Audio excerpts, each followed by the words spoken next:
I'm here. It's time to even the scales.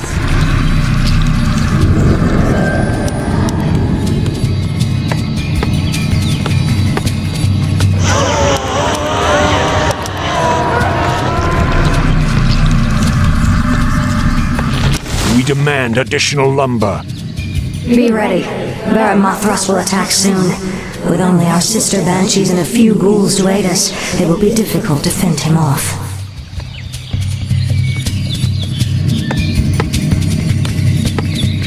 We demand additional lumber.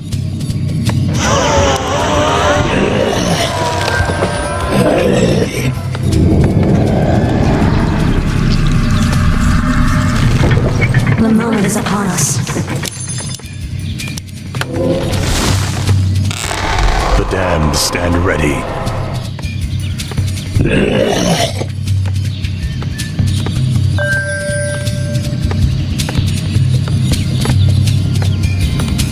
Research complete.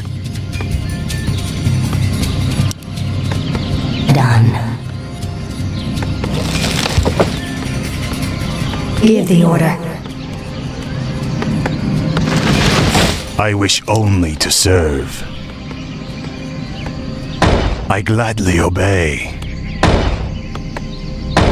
Thy will be done. My fate is sealed.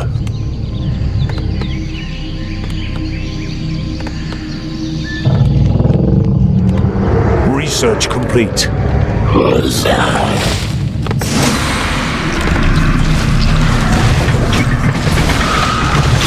Mistress, we're under attack. Why have I been summoned? You brought me back.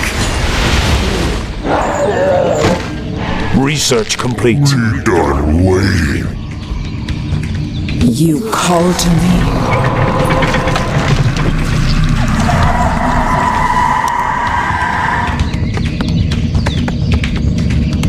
Summoning is complete. I bow to your will. Summoning is complete. Summoning is complete.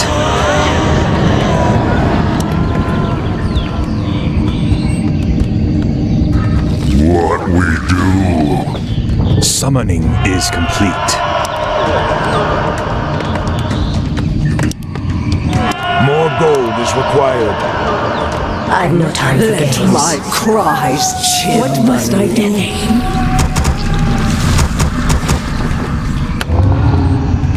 Of course. Upgrade complete.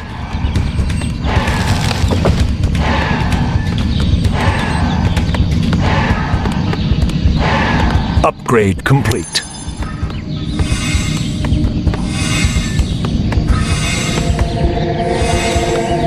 Upgrade complete.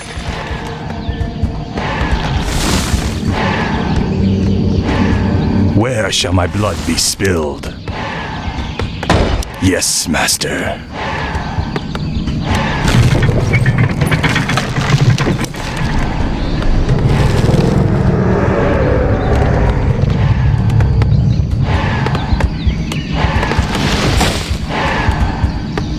Research complete.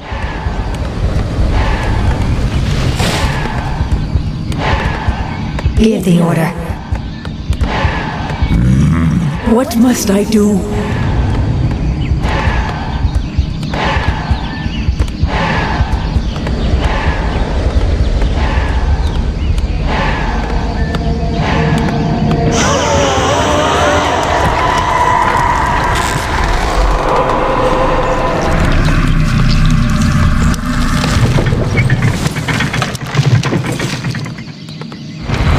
Of course. The moment is upon us. Summoning is complete. I've no time for games.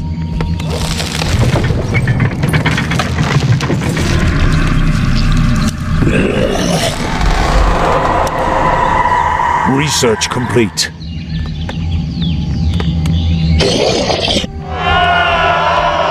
Thy bidding, master. Show me a target. Done.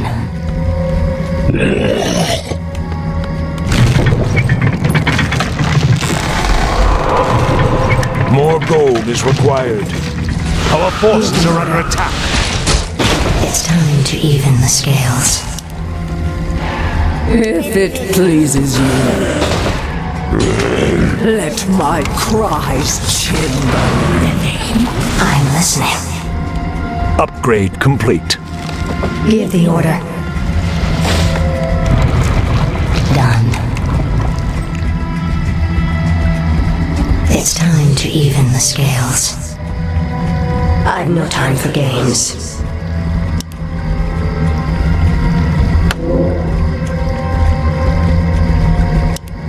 I'm here. Of course. Forest trolls. I hate them even more than those cursed dreadlords. Slaughter them all. You'll never get us all, witch.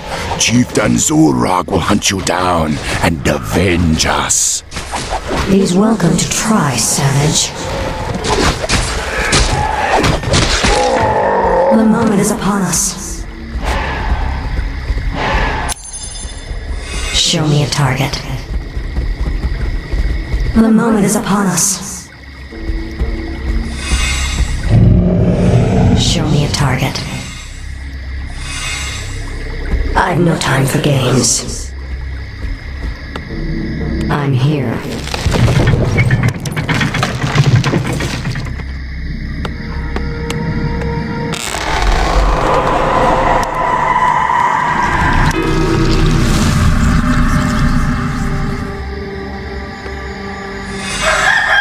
Give the order. The Dreadlord's forces have arrived.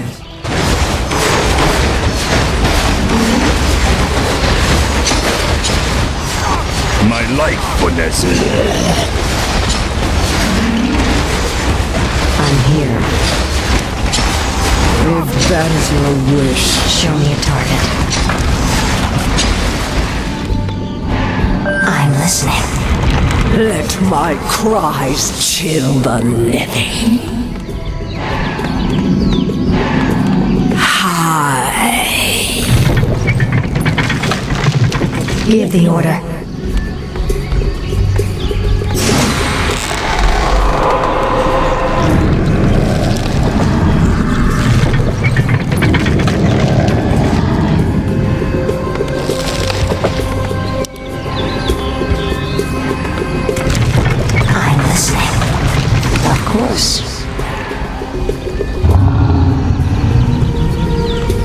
Show me a target. Done. It's time to even the scales. I'm here.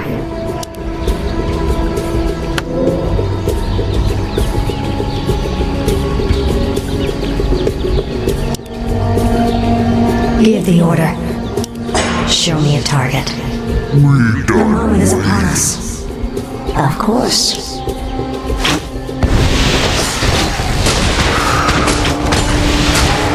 You call to me? Yes.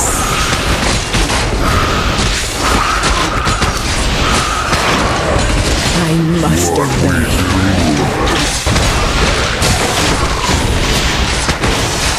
You brought me back.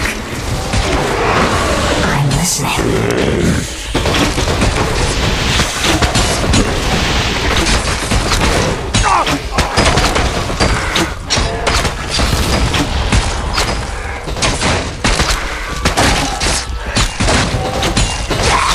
Research complete.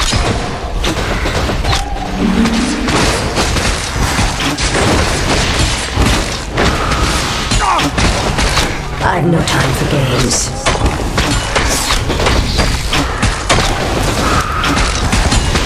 If I must. I'm here. The moment is upon us. I'm here.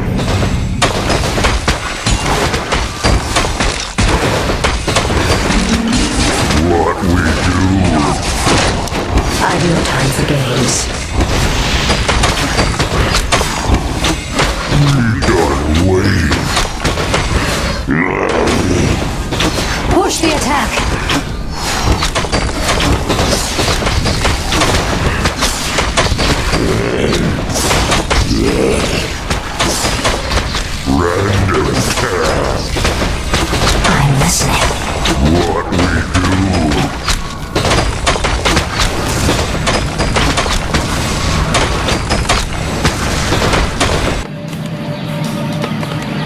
Research I complete. bow to your will.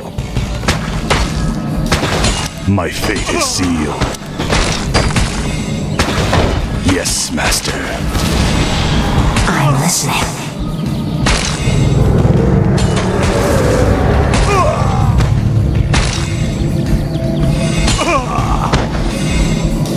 Show them no mercy.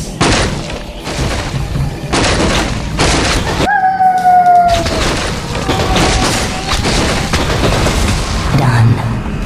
Of course. It's time to even the scales.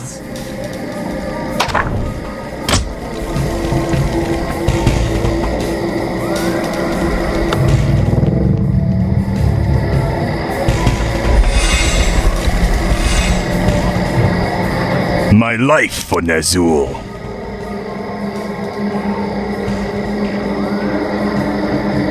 I gladly obey.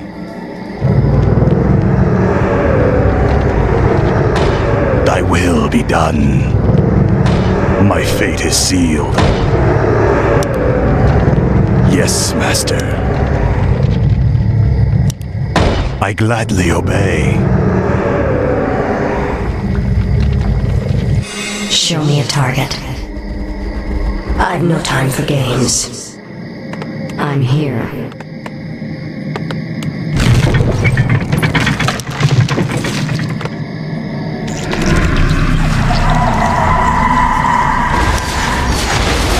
The enemy has returned.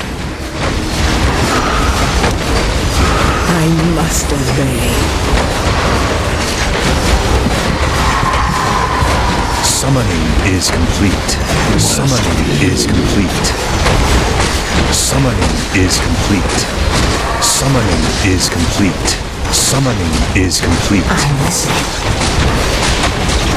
Done.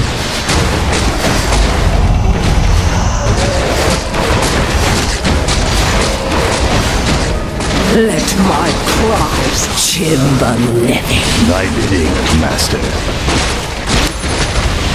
Show me a target. It's time to even the scales. Where shall my blood be spilled? I'm here.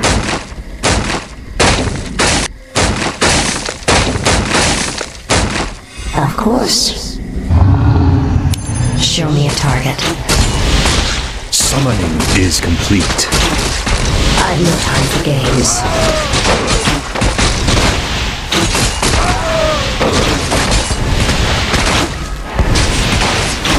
Summoning is complete. These curs were hardly worth the effort. The moment is upon us. Our forces are under attack. It's those mangy gnolls could bolster our forces.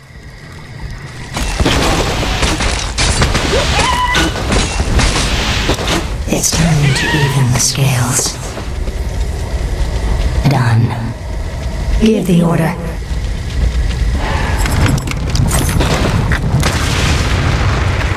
I'm here. I'm listening. I've no time for games.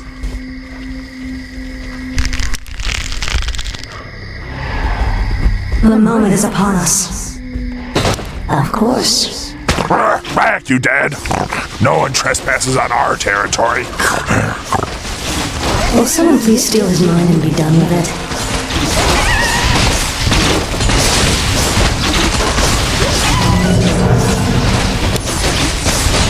Of course.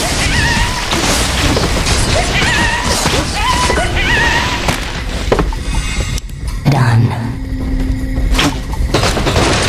I've no time for games. It's time to even the scales. The moment is upon us. Of course. I'm listening. It's time to even the scales.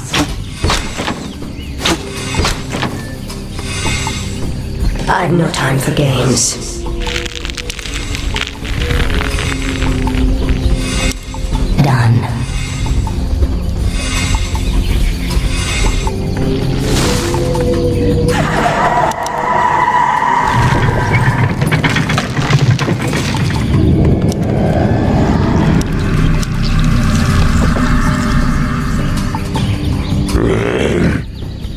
Let's go. I wish only to serve. My life for Nazur.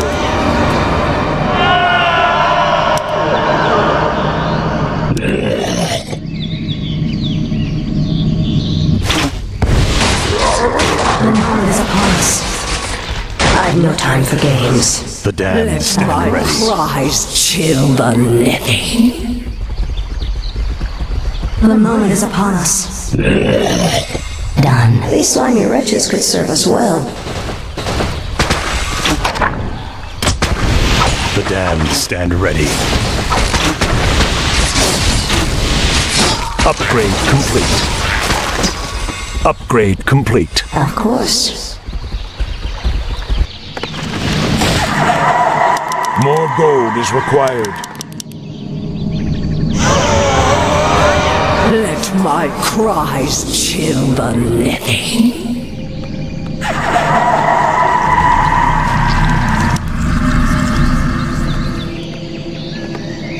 You brought me back.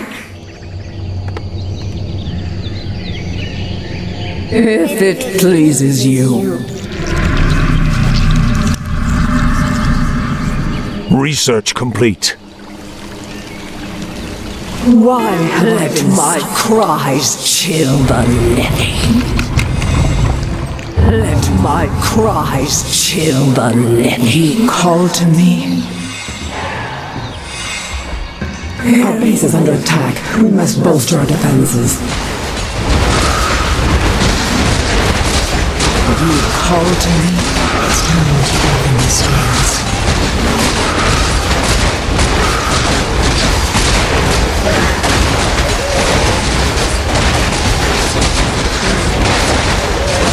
Let my cries chill the living. Let my cries Our forces are under attack.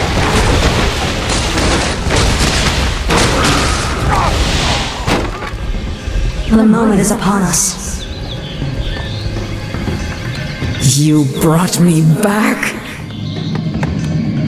Where shall my blood be spilled?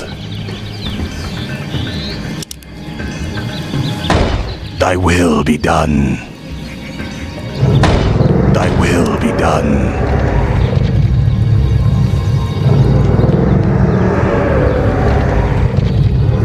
I bow to your will.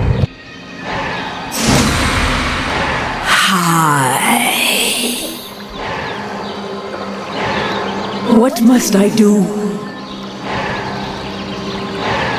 You brought me back. You called to me.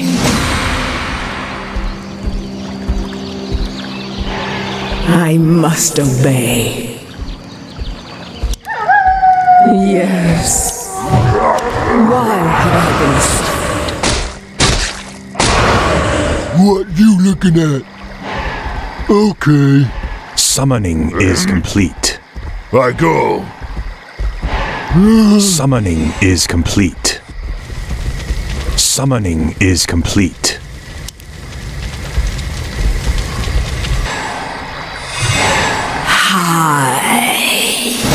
Done. I've no time for games. I'm here. What must I do? Of course.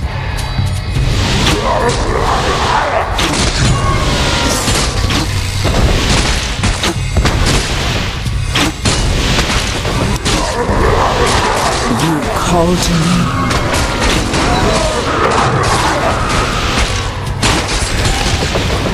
Why have I been summoned? You brought me back.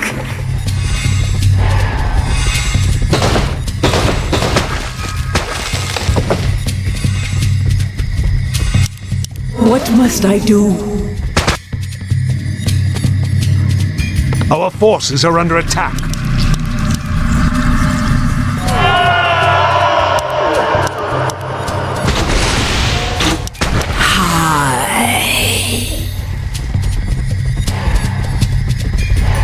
The moment is Why upon us. have I been summoned?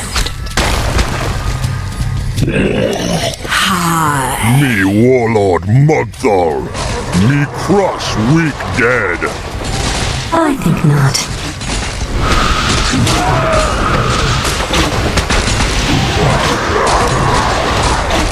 What must I do?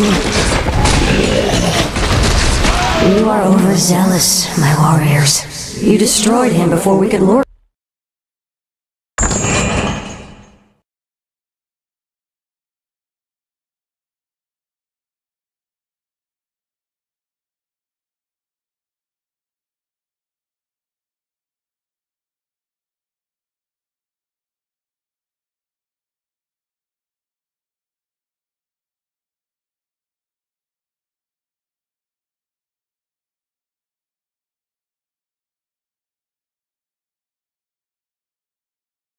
Me warlord Mugthal. Me crush weak dead. I think not. Feel any better, Mugthal? Me serve pretty ghost now. Mugthal's warriors serve too. Glad to hear it. Let's move out. Of course. If I must. Upgrade complete. You brought me back. Done. Show me a target.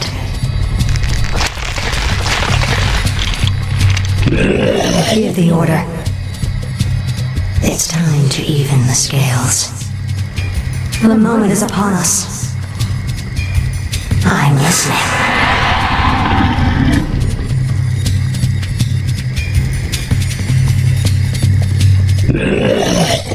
It's clobbering time. What must I do? It's time to even the scales. I've no time for games.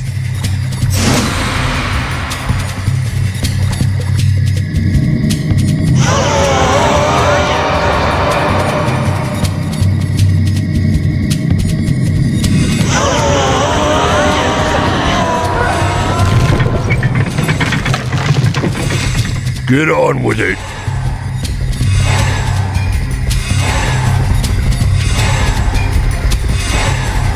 Your scheming brothers can't help you now, Vermothras.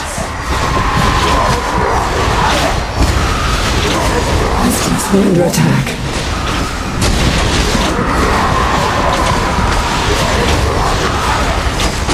Why have I been silent?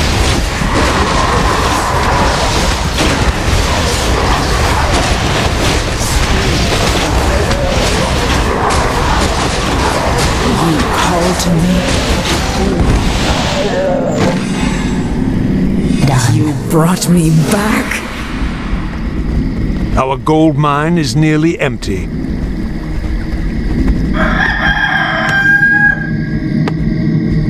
Thy bidding, master. I gladly obey.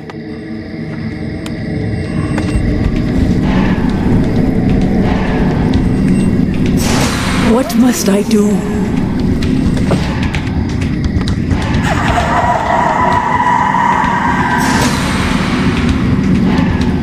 Where shall my blood be Show spilled? me a target. Of course.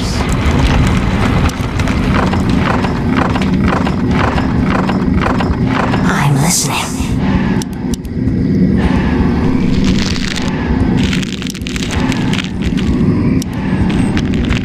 I'm listening.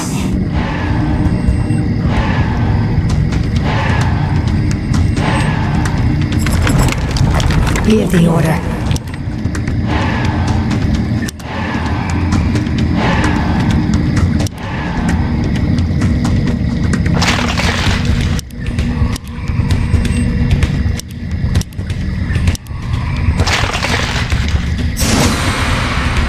I'm here.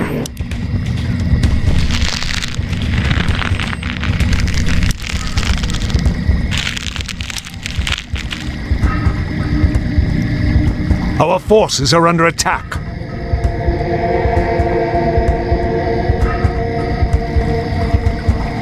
Show me a target. Who's that?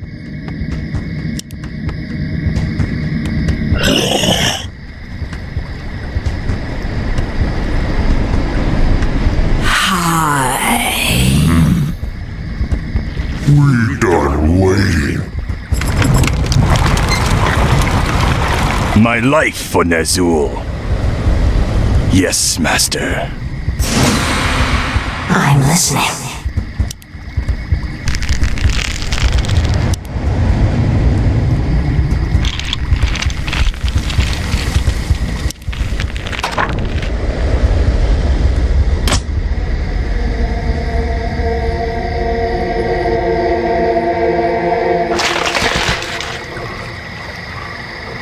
Must feel it.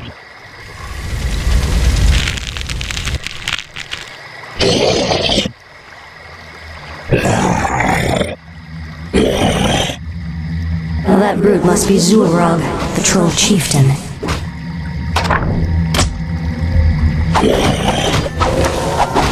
Summoning is complete. Our forces are under attack.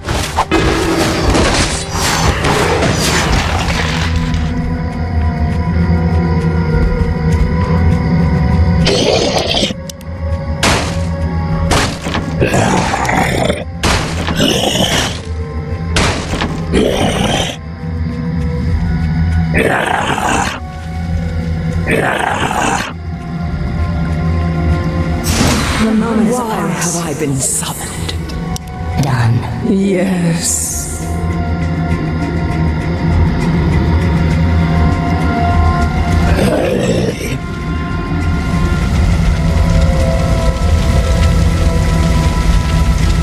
These bandits will serve me well.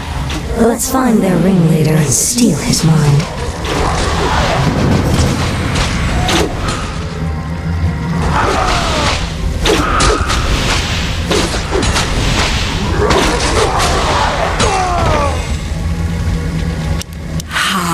Our forces are under attack. You brought me back. Our gold mine has collapsed. I bow to your will. My fate is sealed. Our forces are under attack. I gladly obey. Thy bidding, Master. Yes, Master. What must I do? Why have I been summoned? You called to me. What you looking at?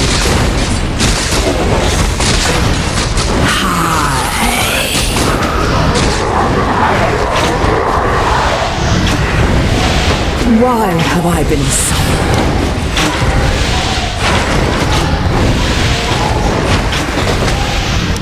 You called to me.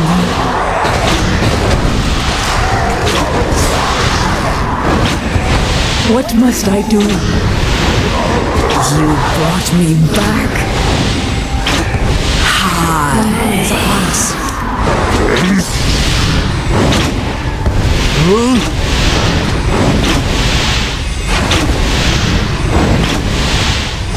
Give the order.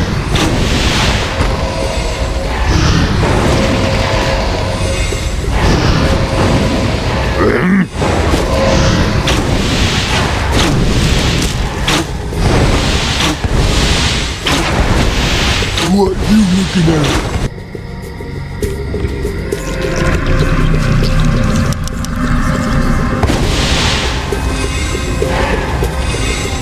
Summoning is complete. What you looking at? Huh? Get on with it. Of course.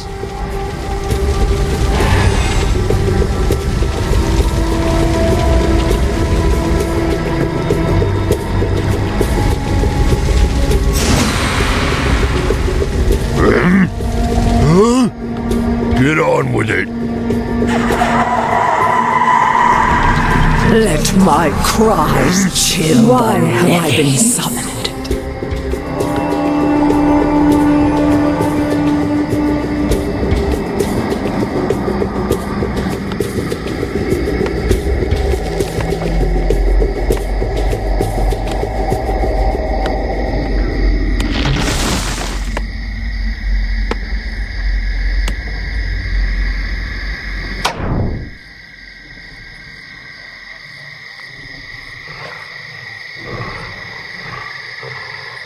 For American workers, we need plentiful job opportunities, we need high wages, we need low prices. Prices are the current problem, but it's been decades since workers have had all three at once. No matter what goes wrong in the economy, whether it's a financial crisis or bank failures, whether it's supply chain turmoil or energy market disruption, working people always pay the price. Meanwhile, corporations always somehow find a way to increase their profits. They always find a way. Financial crisis, profits go up.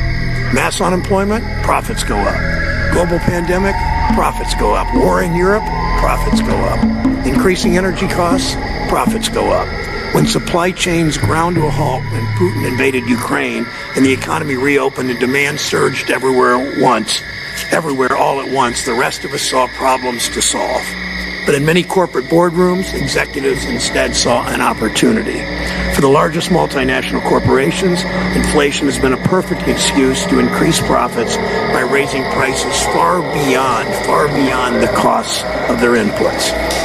The main tool that many in this town look toward to rescue us from inflation, brought me back, can do little to solve that problem. It's a little wonder. Let my cries chill the grocery store, at the pharmacy counter, at the gas pump, along with rising borrowing costs of mortgages, credit cards, and car loans. They remain skeptical of government and its willingness to address the challenges people face. Inflation, of course, is a complex problem. If that is Fed's your been fighting it wish. with a blunt tool, and we made progress. Inflation is at the lowest level in the last 2 years, giving hope that the price of consumer goods will continue to decline. And despite the experts' prediction, job growth remains strong. I have no time The for country added games. 339,000 new jobs in May. Ohio's unemployment rate 3.6%, the state's lowest in 20 Our years. forces are under Unemployment attack. for Black and brown Americans remains near historic lows. Think about what actually means down in Alabama and Ohio, and North Dakota, have I been Louisiana, and Minnesota, and South Carolina. What that actually means for workers all over the country. It means Americans have more opportunity and choice in their lives, even in places they haven't seen a lot of options in recent years. Why It means have I people have been the power to summoned? demand raises and retirement security and control over their schedules. It means more Americans have the dignity of work that comes with a good job to provide for your family. And look where that kind of power for workers is taking us last month. You Wage may as well growth surrender outpaced now, inflation. Craven. That's the way it You'll should be my slave, Today's one hearing way comes or at a critical another. time. Last week, the Fed decided to pause interest rate hikes after 10 consecutive increases and to maintain the rate at its current Lady level. Sylvanas is For the master many here. of us who are concerned We that fight further for rate her, hikes could do brothers. more harm than good, it's welcome news. My own Challenging band of face Chair assassins. Powell is to ensure that workers Intriguing. continue to see higher wages while also continuing to rein in inflation. In previous hearings, you've noted called to me. justifiable What you pride. got? How careful management of the economy helped millions of workers return to the It's job time market. to even the Those workers scales. who stand to lose the most if the Fed overdoes its rate hikes, loses sight of the dual mandate, and drives the Should unemployment I rate back mess up. someone up? As you've also noted, Mr. Chair, increasing interest rates is not the only tool Our we have to forces fight are under inflation. attack. The Fed Come is not and the face only me, one Dread involved Lord. by Congress Are you administration. afraid? Everyone in government and corporate boardrooms must do their part. There's no reason we can't continue coming together to bring prices down. More policymakers are finally recognizing that most of us in Ohio have known for years that outsourcing production of pretty much everything may mean higher profits in the short term, but it won't lead to a resilient economy with a strong middle class in the long term. We've taken steps to strengthen our supply chains. I've no time for games. We've been bringing critical manufacturing back to the U.S., the CHIPS Act, the bipartisan infrastructure law, a number of things. We must continue that progress instead of lowering brought me demand, back. which is just economics textbook jargon for making people poorer, laying off workers, denying no time for raises. games. Lowering Brought demand, me we can back. produce more, we can build more, we can grow the economy from the middle out. It's also our first semi-annual report from the Fed since the string of bank failures this spring. Those failures were caused by the same issue at the heart of so many of our economic problems. It's the Wall Street business You model. called me. Executives lay off workers. They put short-term increases in quarterly profits and their own compensation above Why have I been everything suffering? everyone else. At Silicon Valley Bank, at Signature Bank, those in charge pushed their banks to grow I too must big, obey. too fast. They made risky bets. They got massive on with profits. it. Executives were paying themselves bonuses right up until the moment that at least one of these banks crashed. To most Americans, that's not surprising. People have gotten all too used to big bankers treating the industry more like a game, or maybe more precisely an endless ATM for themselves, secure in the knowledge they won't pay any real price if things go wrong. Mr. Chairman, as Senator Scott and I teamed up on a 21-2 vote yesterday. What must I those do? days for bank executives are over. Chair Powell, I Why look forward have to I hearing been today how the suffering? Fed will protect American workers in the fight against inflation and promote an economy You with a called strong, me. growing middle class. Done. What must I do? Thank you, Chairman. Of course. Thanks for joining us today. Such an important time.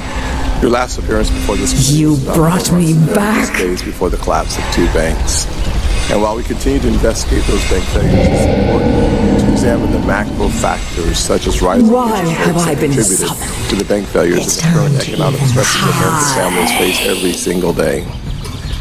Looking through the lens, What must I do? I want to turn to you in your role as Chairman of the Federal Reserve, a role that If requires it constant pleases scrutiny you. because the American people deserve nothing less than the best we can offer them. The greatest opportunity to succeed. Our is the forces are under strongest attack. tools to save their lives. Unfortunately, the bank failures earlier this year shook confidence in our financial Called me. but thankfully, our healthy and well-managed institutions stepped up and we The ugly toad is the able to weather creature the we storm. seek. However, Once we I've claim been his consistently tiny disappointed mind, his in your means will deputy serve vice our chair cause. of supervision, Michael Barr. Just yesterday, this committee passed, as Chairman Brown just said, near You unanimous brought me legislation back. to encourage good corporate governance. But not just that. You We called also wanted me. to focus on the supervisory failure that was a part of the legislation. Our forces are under Those are attack. not the same actions taken by Michael Barr. I asked him twice. Stand and deliver. He would fire bad banks for the supervisory neglect that contributed to the epic failures of SVB and Signature. He would not commit to anything.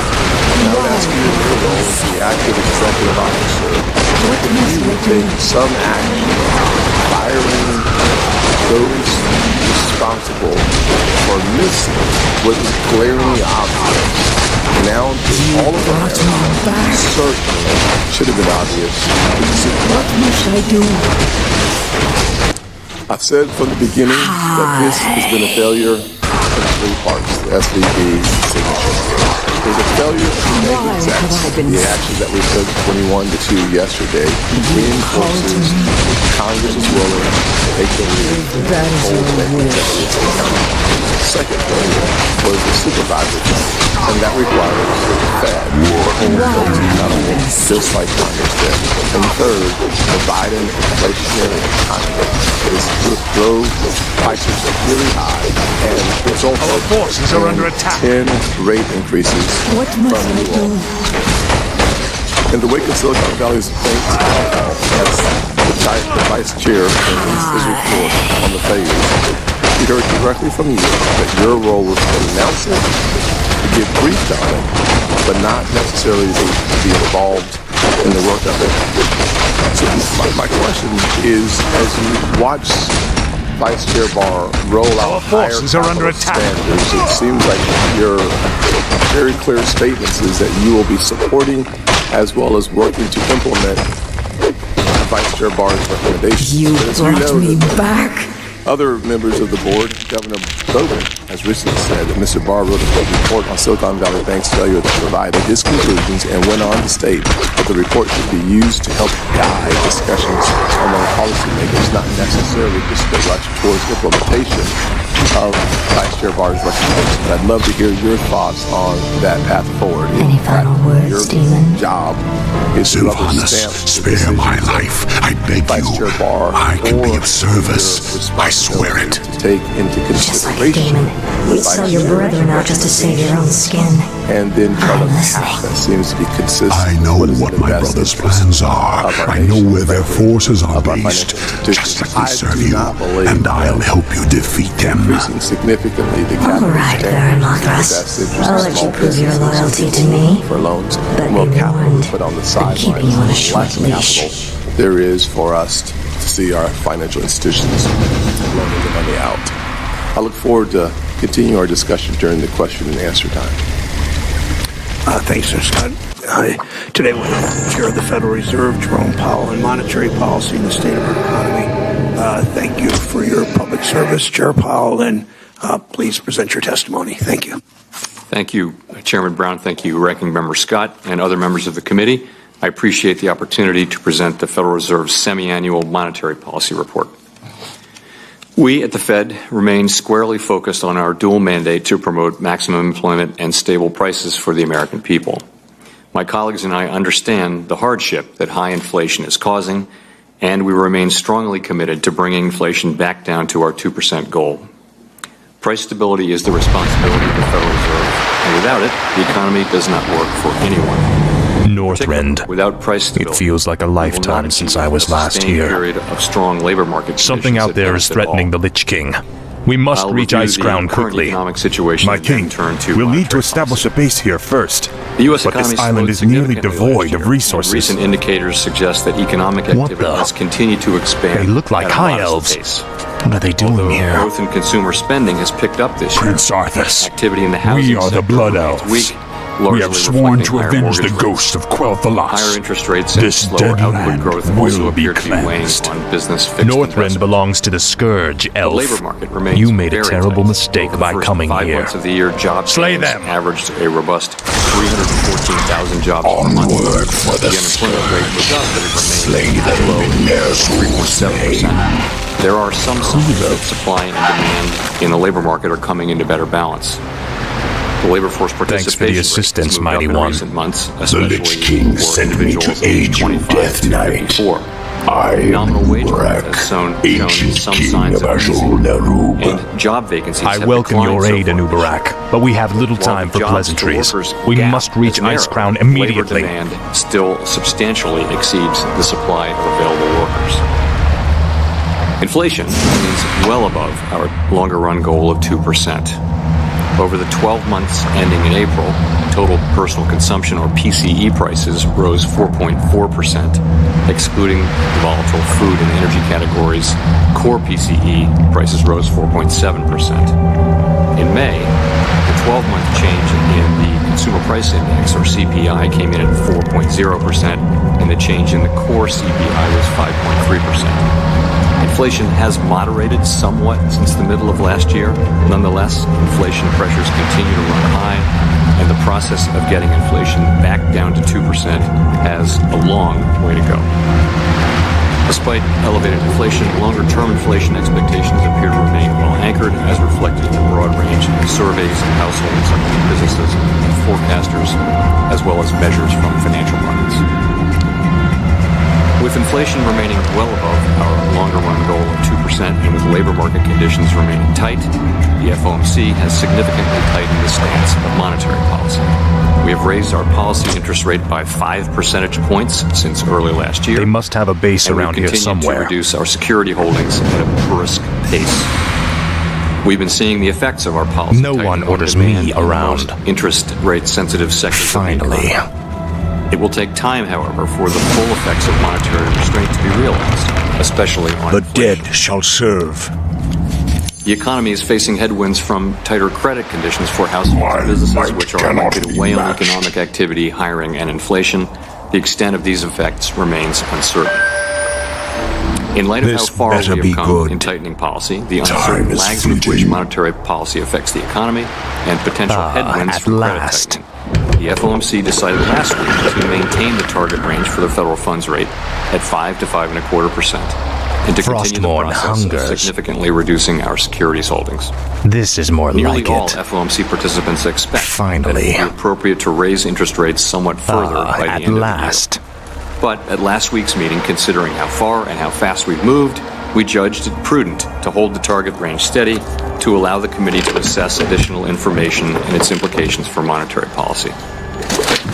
In determining the extent of additional policy firming that may be appropriate to return inflation to 2% over time, Tread we lightly. will take into account the cumulative tightening of monetary policy, the lags with which monetary policy affects economic activity and inflation, and economic and financial developments. We will continue to make our decisions meeting by meeting based on the totality of incoming data and their implications for the outlook for economic activity and inflation, as well as the balance of risks. We remain committed to bringing inflation back down to our 2% goal and to keeping longer-term inflation expectations well anchored. Reducing inflation is likely to require a period of below-trend growth and some softening of labor market conditions. Restoring price stability is essential to set the stage for achieving maximum employment and stable prices over the long run. Before concluding, let me briefly address the condition of the banking sector. The U.S. banking system is sound and resilient. As detailed in the box on financial stability in the June monetary policy This is more like it. the Federal Reserve, together with the Treasury Department and the forces are under FDIC, attack. took decisive action in March to protect the U.S. economy and to strengthen public confidence in our banking system. The recent bank failures, including the failure of Silicon Valley Bank and the resulting bank stress, highlighted the importance of ensuring that we have the appropriate rules and supervisory practices for banks Frostmourne of this hungers. size.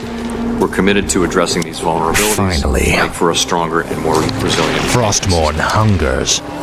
To conclude, This we is more understand like that our actions affect communities, families, and businesses across the country. Everything we do is in service to our public mission. We at the Fed will do everything we can to achieve for maximum employment and price stability. Thank you, Chairman.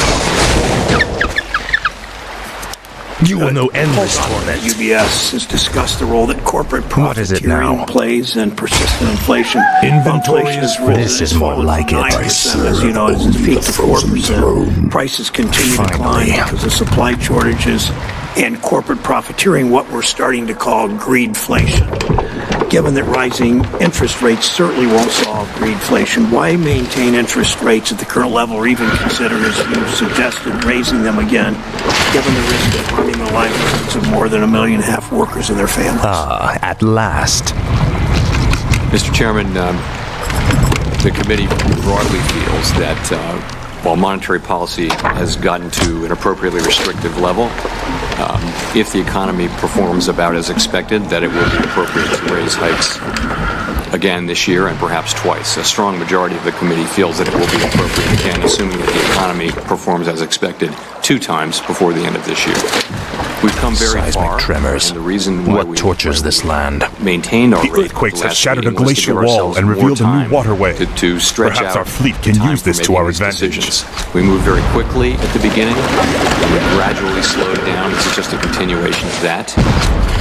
But we are committed to getting inflation under control, and a strong majority of the committee feels that we're close, but there's a little further to go with rate hikes. Thank you for that answer, but Mr. Chair, what Fed governors call cooling down regular people where I live call them layoffs. The question is, why should working families continue to bear the cost of fighting inflation? Why should they lose their jobs so that corporate profits can continue to balloon? Let me move to the next question. Our economy's created 13 million new jobs in the last 2.5 years. Black and Latino workers with the lowest incomes, have seen the greatest gains in job opportunity and wage growth. What the Fed considers too hot an economy has given these workers the first leg up in decades, if ever. We know the job losses will hurt those same workers the most. Snake men. Who the hell are they? Job losses I have never seen their like in Northrend before. Black and Latino and low income. Well, we have quite an unusual situation in the labor market where we've had persistently much higher demand for workers than the available supply of workers. So some of the process of getting demand and supply back into alignment has been taking place through declining job openings. and through lower quits rates, and through wages that are moving, that are still very high, but moving into more sustainable levels of increase. So actually there hasn't been a meaningful increase in unemployment. The unemployment rate has bounced around at historically low levels, and that's fine. That would be the perfect way for this to continue to happen. There's no guarantee that. I would just say that it is working families who suffer most directly and quickly from high inflation, and it is for the benefit of those people and all other people that we need to restore 2% inflation in this country on a sustained basis. And thank you. But in the dual mandate suggests that those workers, that obviously you look out for those jobs and those workers, but we also know that those workers are the first to be laid off. I would hope that in your next meeting the Fed recognizes those disparities and gives them real weight as you make decisions that will likely at some point result in more layoffs. Probably my last question. Since you last testified in front of this committee, we've had the largest bank failures in U.S. history. You explored that a bit at the end of your testimony, because the executives at those banks failed at Banking 101. Regulators took swift and decisive actions to protect the banking system. Depositors, thank you for that. That's in stark contrast to regulators' supervisory failures in the years before the 2008 financial crisis. What actions are you taking today to prevent more bank failures and to make sure banks do real risk management and address liquidity and other basic risks? And you may in part want to answer, I mean, he can do it himself, but Ranking Member Scott's comments on Vice Chair Barr and where that takes us. But what do you do to make sure banks do real risk management and address liquidity and other basic risks? So I would say we are committed, and I am personally committed to learning the right lessons from what happened in Silicon Valley Bank and the other two failures, and vigorously implementing appropriately. I think there's a clear need to strengthen both supervision and regulation of banks of that size. And I could go into more specifics in the course of the hearing, but I do think we need to learn those lessons, and I think we've started to do that. And it's something, what we saw was an unexpected bank failure overnight led to contagion and threatened the broader banking system, and that's not supposed to happen.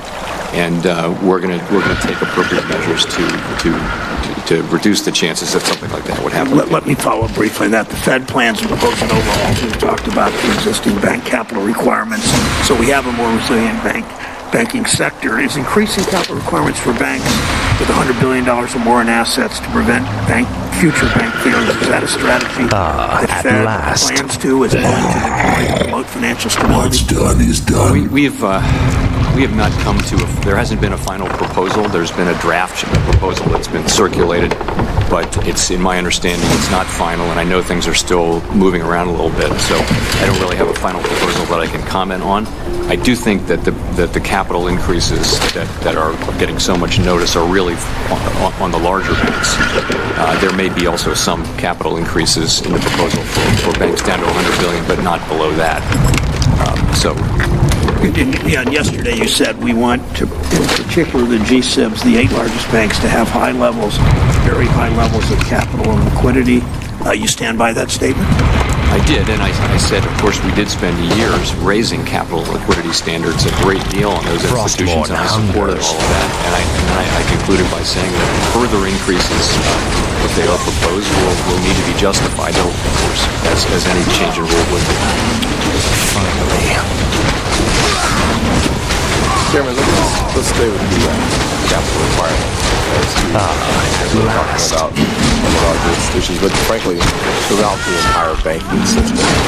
Pre-financial crisis capital levels were in the single digits. The last decade, the capital is continually being raised. My question is, how much is too much, and when is enough? We are going down where something happens, something that's wrong.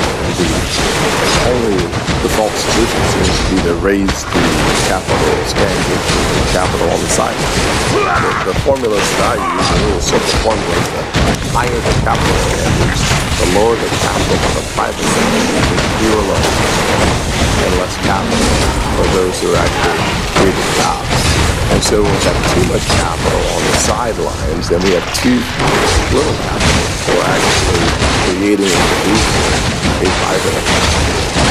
some raised it from single digits just a decade ago during the crisis, pre-crisis, to now, frankly, rumors are as high as 20% for our GSIBs is a possible outcome. How much is too much? These elves are pathetic. It's no wonder we destroyed their homeland so easily. Making the banks safer, more secure, more resilient. Pity I wasn't there to stop you. Particularly the largest It's banks, been a long so that time, they can Arthas. continue to intermediate Kael'thas. and money and things I like haven't that. seen you since. Continue to function during even You stressful lead these elves? situations. This But group, it's at with least. bank capital, it's What you always gonna faced be a here trade-off was between merely a availability scouting and cost of force. credit and how much Defeating safety. Lord I think Illidan's that's army the question will we're be going to be far addressing more and answering difficult. as part of this process. Illidan. As you continue He's to work behind on this invasion? fighting inflation, He is. job one. Our forces are vast, Another Arthas. simple formula. Even now they march upon For the those of Ice us Crown in the real Glacier. world of You'll business, never make it in time to save your we hear a precious lot of Lich King. celebration around the Consider this jobs that are payment being for created and the Quel'Thalas wage growth, but and the way I other look at it is insults. the wage increase minus inflation has led to less spending power. Do you disagree with that? I think that's right. And so in the end, as we celebrate what seems to be a healthy economy, My powers the are truth of the weakening, matter is that the average but I'll person be in our all nation right. today struggles to make their ends He's meet right. because of the inflation. We'll never reach the glacier in time. On their bottom line. There is What that another means route for we them might is take, that there's Death a crisis Knight. for a single mother The might go ancient under race shattered or kingdom of seniors Azul or fixed Naru incomes. lies We deep have yet below to, us. as a nation, Though it has adjust fallen on for the dark times, 500 it could basis provide point us a direct increase shortcut in how to the we service glacier. our debt. Said We have differently, little the choice. more money we Lead have on, to Anubarak. use for servicing our debt, the less money we have for meeting the needs of the American people. Therefore, printing and spending $4 trillion after COVID was There is a dragon that lives in the hills nearby. and The that has creature may resulted in hold the artifacts that rate can protect increase. us on So our how do march. you, as chairman of the Federal Reserve, talk to policymakers about the importance of being responsible from a monetary perspective? I know I've seen and heard your comments that that's not your lane, but certainly the actions that we take here impact, frankly, This is more like it. significantly what you had to do in order to slow down The time is now. absolutely explosive inflation. You ran. Let me start by saying, ready. actually, you were talking about real wages a moment ago. Yes, Real wages master. actually did go up at the lower end of the income spectrum. Now they are positive, but they're not as positive as we'd like to see them. Yes. So, but to your real question, you know, I would just say this, that the U.S. federal budget is on an unsustainable path. It has been so for a long time. We need to deal with that sooner or later, and sooner is better than later. But that's what I can say, you know, and that's what essentially all of my predecessors have said. We are not charged with supervising fiscal policy in any way. It's I just- wish but only as to a high level demand additional lumber. economy. My life That's for what I can say. Nazul. Here's another analogy that works for me as a former football player, a running back. If my line isn't blocking and I keep getting my head hammered, I'm going to say something to the line. At some Tread point, lightly. I think it's your Finally. responsibility to talk about the importance of fiscal responsibility. That to the side, the last question for you is that SVB suffered because their bond portfolio The time is now. carrying water. The time is now. No one orders You have me a around. $8 trillion balance sheet. This is more beyond like it. Every report that I've read is At that last. your bond portfolio, our bond portfolio, the Fed, is underwater. You talk to me about the losses that you're experiencing at the Fed from a bond perspective. Remember that the way it works at the Fed is when we buy assets during We QE, demand additional lumber. We pay for them with overnight interest rate reserves. And we've, for many years during the QE era, we've earned a spread, and we've been sending money to the Treasury way over $1 trillion since QE started. And so now that rates are going back up to 5%, that process has reversed. And, these are paper laws that have absolutely no effect on What is it now? our ability to conduct monetary policy or really Frostmourne on the economy. hungers. It's just it's an account Tread effect. If we lightly. retained capital, then that would be a different. Finally. Different. But we don't. We give all of our profits to the Treasury. So you're giving profits to the Treasury, now you're not. That has an actual effect. I mean, Well, if I was getting $10 and now I'm not, that makes an effect. Well, the Treasury then will have to borrow money that it doesn't get I wish or raise only taxes to It will have to serve. get the money to Correct. carry out the spending that Congress My authorized. fate is sealed. That's not Research gonna really, complete. It's not going to affect interest rates and things like that much. Thy will be done. A holistic view of our economy, where if in fact we Thy have will be fewer done. dollars coming in, which requires us to raise taxes, My fate that is sealed. In the end, has a real impact on Yes, on the Master. taxpayers. Thank you. Senator Scott, Senator Menendez in New Jersey. Thank you, Chairman. After announcing the rate hike pause last week, you said that inflation Where has shall not my blood reacted be much to spilled? the Fed's past hikes. And I'll admit I'm a bit puzzled by that statement. The Fed's first rate hike was in March of last year, when non-core inflation was at 8.6%. It is now 4%, and core inflation has fallen as well. So that sounds like progress to me, especially when you consider that according to the San Summoning Francisco is Federal complete. Reserve, it can take more than a year for tax rate hikes to take Summoning full effect. is complete. Which means Summoning that so far is complete. 3 Research of the 10 complete. rate hikes since last year are in full effect. So can you expand a Summoning bit more is on complete. that statement from last week? What progress do you expect to see that you currently aren't? Upgrade complete. Sure. So, I of bow course, you're to absolutely your right. will. Headline inflation has come down by essentially half. Our But that's forces are under largely attack. due to energy prices coming down and commodity prices that go into food coming down. Those are not Upgrade I won't say complete. that they're not affected at all by monetary policy, but they're principally affected by other things in the economy. The war in Ukraine at drove last. energy prices up quite a bit, and also food prices. That's not really The dead those shall things are not serve. principally a function of monetary policy, although we Upgrade probably have some complete. effect at the margin. So we look at core inflation, and we look at how tight the economy is. We are seeing progress, for example, Thy in supply bidding, chains Master. getting better. That again is not really a function I of gladly monetary policy. obey. Really, where monetary policy takes effect is in the service sector. Research complete. And that's where we haven't I seen cannot much summon progress. gladly So, but obey. we are seeing progress in other places, as you point out. Inflation broadly is coming down, but as I said in my remarks, we still have a Thy long way to will go. be Inflation is still done. running between 4 and 5%. So do you think that the lag period for rate hikes to affect inflation has lengthened? Or are rate hikes as a monetary policy tool becoming less effective? I don't think they're becoming less effective, but these are real questions. And the thing with lags is, this day and age, financial conditions react before we act. So the markets are already pricing in rate hikes. So that's quicker. But the effect of those financial conditions on the economy still takes time. It works very quickly on housing, for example. This but is less more so like on it. the service sector, which is not very interest Finally. sensitive. So I don't think that has at has last. changed. Others have a different view and different This directions. is more I think like it's it. changed. There's not a consensus agreement on how Research long complete. monetary policy Summoning takes is to affect the complete. economy. So Where some shall my people blood think a be very long spilled? time. Some people think right away. So I tend to think let's look Summoning at the middle is of that. And, complete. a year or and change is that's not a bad way to look at it. But policy actually started tightening well before we didn't raise rates Summoning until is March. complete. But policy had already tightened substantially before the first rate hike in March. Well, I will say I know that you have a dual mandate as well. The last jobs report shows that unemployment is starting to pick up for women and African Americans. So I hope that the cure is not more consequential than what we're trying to achieve. Recent reports reported that there's almost $1.5 trillion in commercial mortgages that will come due in the next 2 years, many of them held by small and regional lenders. With property values declining and interest rates rising, these mortgages could be serious liabilities for many banks. Do you think that we may see some banks fail as these mortgages come due? And if so, what can we do ahead of time to prevent that scenario?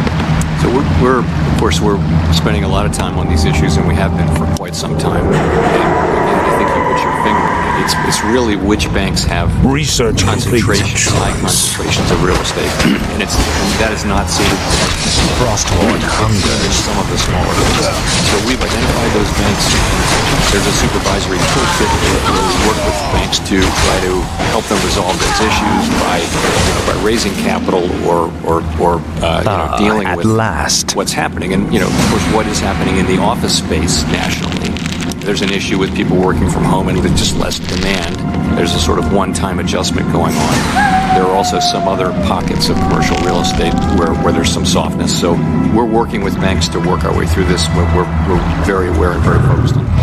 Well, I'm concerned that it's a ticking time bomb. And let me just say that last week you said that commercial real estate risks are unlikely to pose a systemic risk. Our forces are under attack. Broadly spread and mostly held by smaller banks. But how can we ensure that the potential losses of commercial real estate don't lead to the draining of assets from small and mid-sized banks, and then create further consolidation in the banking sector that brings us back to, we demand additional lumber. 2008 when I was here and was asked to do extraordinary things. I wish only only don't want to to be serve. there either. And so we're being My quite fate is proactive about reaching sealed. out to these institutions and trying to help them get through these significant issues. Again, Yes, Master. It's not all smaller banks. It's just some of them have high concentrations in real estate, and it's not in the larger banks. We demand additional lumber lumber. in 2008 and 9. Thank you, Mr. Chair. Thanks, Senator Kennedy of Louisiana is recognized for 5 minutes. Thank you, Mr. Chairman. Thank you for being here, Mr. Chairman, and to your colleagues. And to all of you hungers. for giving so much to our country. As Finally. you know, our fiscal year, our meaning the federal government's fiscal year, begins October. We're in the process of putting together a budget. This is If more we like pass it. a budget, we meaning Congress Research passes a complete. budget Our forces that are under increases attack. spending by, let's say, 10%, roughly $650 billion. What will be the impact on this budget? So if it depends on, of course, if they were funded tax increases or other spending cuts, I guess in your hypothetical it's not. It's a deficit. So I think deficit spending at the margin stimulates the economy at the margin. It's a big economy, last. The And shadows what will be the beckon. impact on inflation?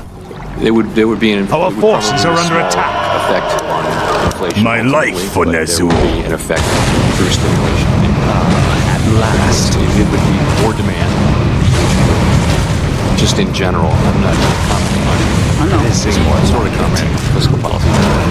Nonetheless, it would be an Faithless coward. I'm just asking you about Our town is under economics. attack.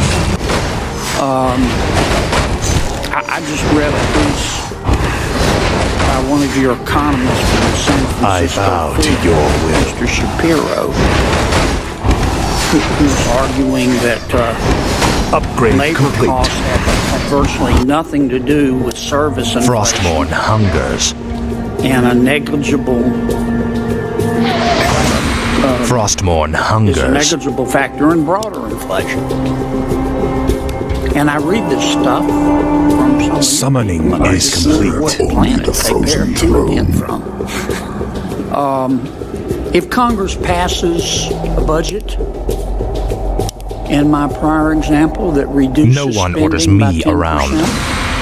roughly $650 billion. At last. What impact will that have? Finally. You dare So that enter would my lair. you'd have less stimulus for I demand, am and Sephiroth, you'd be cutting programs. ancient You did serpent that, of and Malygos, the therefore you'd be slowing the spellweaver. economy down. Explain The effect yourselves. would be less demand. Neither of these. Sorry we don't have time to ideas chat, Great affects the Worm. supply side We've at come all, to so murder you and steal less whatever demand would artifacts mean you've hoarded less over the economic centuries. activity, less spending, and it would have Honesty. a negative effect on How inflation. refreshing. More stimulus None may challenge Sephiroth and live. spending is inflation. It hasn't. So we've been in this situation where inflation was so stable for 25 years, remember, and almost nothing mattered for inflation. And it's called the so-called flat Phillips curve, where there just wasn't a connection between how tight the economy is and inflation. That does not appear to be the case right now. I think many people would say that the Phillips curve is now not so flat, and that there is a connection. I think that's a yes, yeah. Our forces are under attack. And less spending by government is Frostmourne hungers, which tends to be disinflationary. Is that fair? Yes. Okay. Let me ask you about the Basel III endgame. You know what I'm talking about? I do. For the Lich King. I have heard the summons. There's been some reporting. At least I still have enough power to do this. And of course, not everybody has to follow, not every country has to follow the Basel Most recommendation. impressive. But you need to conserve your energies, Death Knight. They're We have a going their own long way. road We're ahead kind of of going us. our own way in America, using the Basel directives Time is fleeting. as a guidepost. But it's been reported that the Fed's going to raise capital requirements by as much as 20%. I'll see to it. Excuse me. It's going to raise capital requirements to 20%. Is that right? No, the idea would be to raise them by 20%. In other words, if 20% of whatever current capital requirements are, you would raise it by 20% of the total existing amount. Okay. So if JP Morgan's This is more like it. right now, so let's say 13%. Frostmourne hungers. Right, something like that. If we were to, At last. This will be for banks $100 billion or more. No, there isn't a final proposal, so I know it's still in motion. I know things are still changing. Yeah, but you folks are talking I've been about briefed it, and on it. you're going to have a lot of input. What does the shadow that's right, will? That's right. So, but I will say, sorry, what was it? Your question was? Are you going to raise capital requirements for 20% to banks $100 billion or more?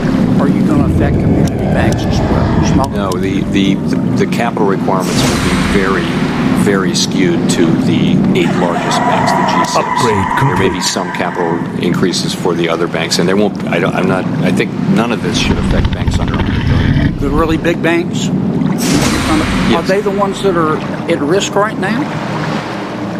They weren't. They were a source of strength in a place of strength. They're doing pretty well. Turmoil. Yeah.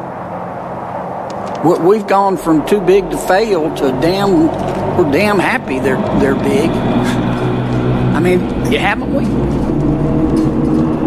Well, I would say that, as I mentioned, we spent a lot of time and a lot of effort raising the capital standards 10 years ago and more recently. And I supported all of that and was happy to do so. And I think. Senator Kennedy's time to start. Senator Smith, a minute. I yield back, Mr. Chairman. Thy bidding, Master. As you always do, on schedule, on time. Thank you, Mr. Chair and Ranking Member, and Chair Powell, welcome back to the committee. So I have a slightly different perspective than Senator Kennedy does on this question of inflation and debt. I don't think that discretionary spending is the problem when it comes to our federal Research budget. complete. If you look at it, military and non-defense discretionary spending has hovered at about 3% of GDP Research complete. for the last 30 years. And in fact, discretionary spending has decreased over the last 30 years. So clearly, that is not the problem with what's going on with our debt. It's not what's driving debt growth. The big change is in revenues. So the national debt has increased to nearly 10%, 100% of GDP. Where shall my blood be spilled? Because of the Bush and the Trump tax cuts. And without those tax cuts, in other words, if we'd left our tax levels at roughly what they were in the Clinton administration, which in no way Thy bidding, Master. restrained economic growth, the budget would only have been significantly out of Master. balance during the Great Recession and during COVID. So, Chair Powell, I'm not going to ask you to comment on that because I don't like to comment on fiscal policy, but I feel that that's important context for the committee. This is more like it. Think about what is driving inflation and What does the shadow what we are will? doing about it. I have been This really struck by better how be good. remarkably resilient Our forces are under attack. over the last 16 months or so, which is a good thing as we do the work we want to do to grow the middle class and create more opportunity and more financial security for people. And so rates have risen 10 times, yet unemployment is still near historic lows, and wages are growing. Now, as you and others have pointed out, real wage growth has been clearly influenced by inflation, which is a real challenge for especially middle-class families, working families. Although I believe, as you said, Chair Powell, let me just check this, that real wage growth The restless dead await. In the last couple of months. Is that right? Do I have that right? So at the beginning, it was positive real wage growth only at the bottom of the income spectrum. I believe now on a 12-month basis that overall wages are moving up faster than inflation. Right. Just recently. And so, I mean, I think, clearly we're not there yet. Clearly we have more work to do. I'm encouraged by the progress we've made so far. And I also just want to point out that the significant investments that we have been making in domestic manufacturing and bringing supply chains home and supporting prevailing wage jobs, I think are an important part of this success story, this economic success story, not mitigating the impact and the need to continue to bring inflation back down. So, Chair Powell, my question for you is... research complete. You said last week, and you're saying today, that while the labor market remains tight, you're seeing signs that labor supply and demand are falling back into sync. Do you see a path for inflation to continue slowing without us seeing significant job losses and doing harm to middle-class families, working families? I do continue to see that path, and you're right. It is the labor market is really the strength of the economy. It's what's driving the economy. It's very, very strong demand for workers and research jobs, and they're getting paid, they're spending money, and that's driving demand and the whole thing. But it's gradually cooling, and that's what we want to see. So I think there is a path.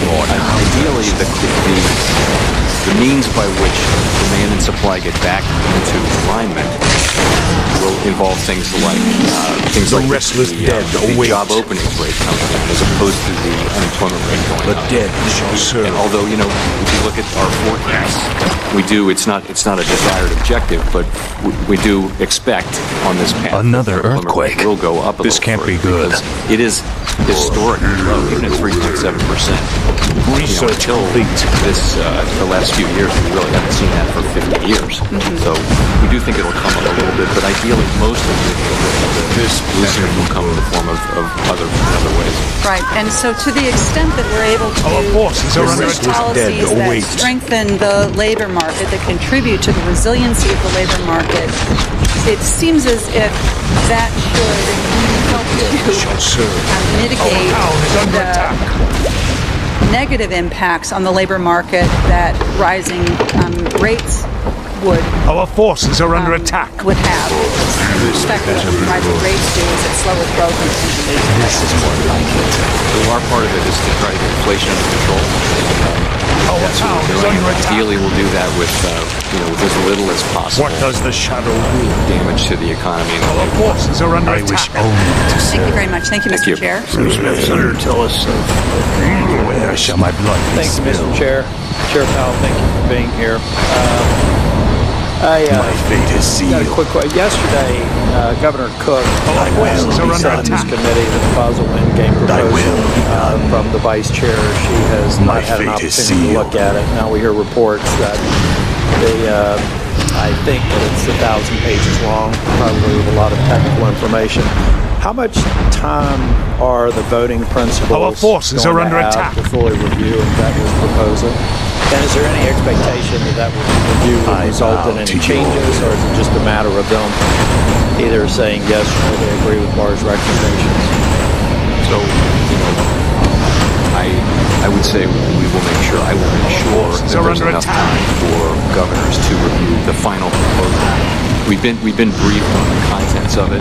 It's still in motion. The restless dead. There will be a proposal that comes to the board for approval. This better be good. And it'll be subject to discussion. And my life for Nazul. Our forces are under attack. The dead shall serve. But we'll make sure people have time to review it. As you're going through the review process, do you believe that it would be appropriate to give members of this committee or members of Congress a sort of roadmap for what the recommendations entail prior to moving forward? So I think that'll happen, I think that'll happen because I think Vice Chair Barr would probably be giving public remarks at some point before the meeting. And I guess I understand now that the head of the FDIC actually gave a speech this morning. I didn't see it, but our forces are under attack. can you explain why the comments from Mr. Barr about having a safe and sound banking system square with a banking system that needs additional capital? So that's the question is, of course, we spent all those years raising capital for the largest banks. I think, further increases will have to be justified. They will be. We've always known that the Basel III is going to bring some capital increases and bring a discussion about the trade-offs. And, there are trade-offs between higher capital, and that's the discussion we're going to be having. And we haven't had it yet, but we will. I watched your opening testimony. My uncle's actually Gus was there. He says hello, Chair office dog. But hello back to Gus. But I say it was a good thing. Mr. Chair, the restless dead await at last. You got me. What does the shadow will? I'm kind of curious about Silicon Valley Bank now. Yesterday we had an appropriate hearing to mark up on executive order. Voted against it for a couple of reasons. I think we need to work on more tailoring, and I hope as it moves through, we can work in good faith to address some things that would get me to a yes. But another reason why, one of the concerns I had about that meeting is I think we could pass an executive comp bill and think that we're done with the root causes of Silicon Valley Bank. Not for one thing, it was equal parts of management malpractice and supervisory malpractice. So the question I have is, who in the Fed is ultimately going to give me a straight answer on what the breakdowns were in the supervisory functions, who those people were, and to the extent that we found less than adequate supervision, what's the disposition of their jobs? Who's that person? Because I ask everybody and they say it's not in their plane. So who is the person that owns me in the same way that we've mapped the CEO and various members of the bank having made egregious decisions that they should have their compensation clawed back? Who can I talk to that says, we looked at the supervisory process, here were some lapses, they didn't use the optionality of 2155. We now are seeing increasing towards the MRAs and MRIAs, so I think there are supervisors out there that are probably understanding Senate Bill 2155 better. But who can answer that question? This comes down to a handful of human beings who are responsible for the supervisory functions best we can. It's tough for me to say. Yes. I have to think tough for Vice Chair Barr, so it is a hard line. But I, so if I can address what it is you're asking about, I would say clearly supervisory failures. And let's not just say San Francisco. It's very much at the board. We are accountable to delegated functions. It's definitely at the board. The buck stops at the board and supervision, not at San Francisco, Missouri. This is more like it. So we need to learn the lessons, and we need to implement changes. It's not just supervision. We need to fix liquidity regulation because of the speed of the it's just a different world than the old the regulation for liquidity, the LCR and the stuff like that are just not adequate to a world where people are moving money around their phones like that. So we're doing all of that. I think we're doing it very transparently and rapidly. But the piece of it that we won't be satisfied with is we in public service, people if they engage in malfeasance, if they criminal behavior, if they break rules and things like that, they're fired.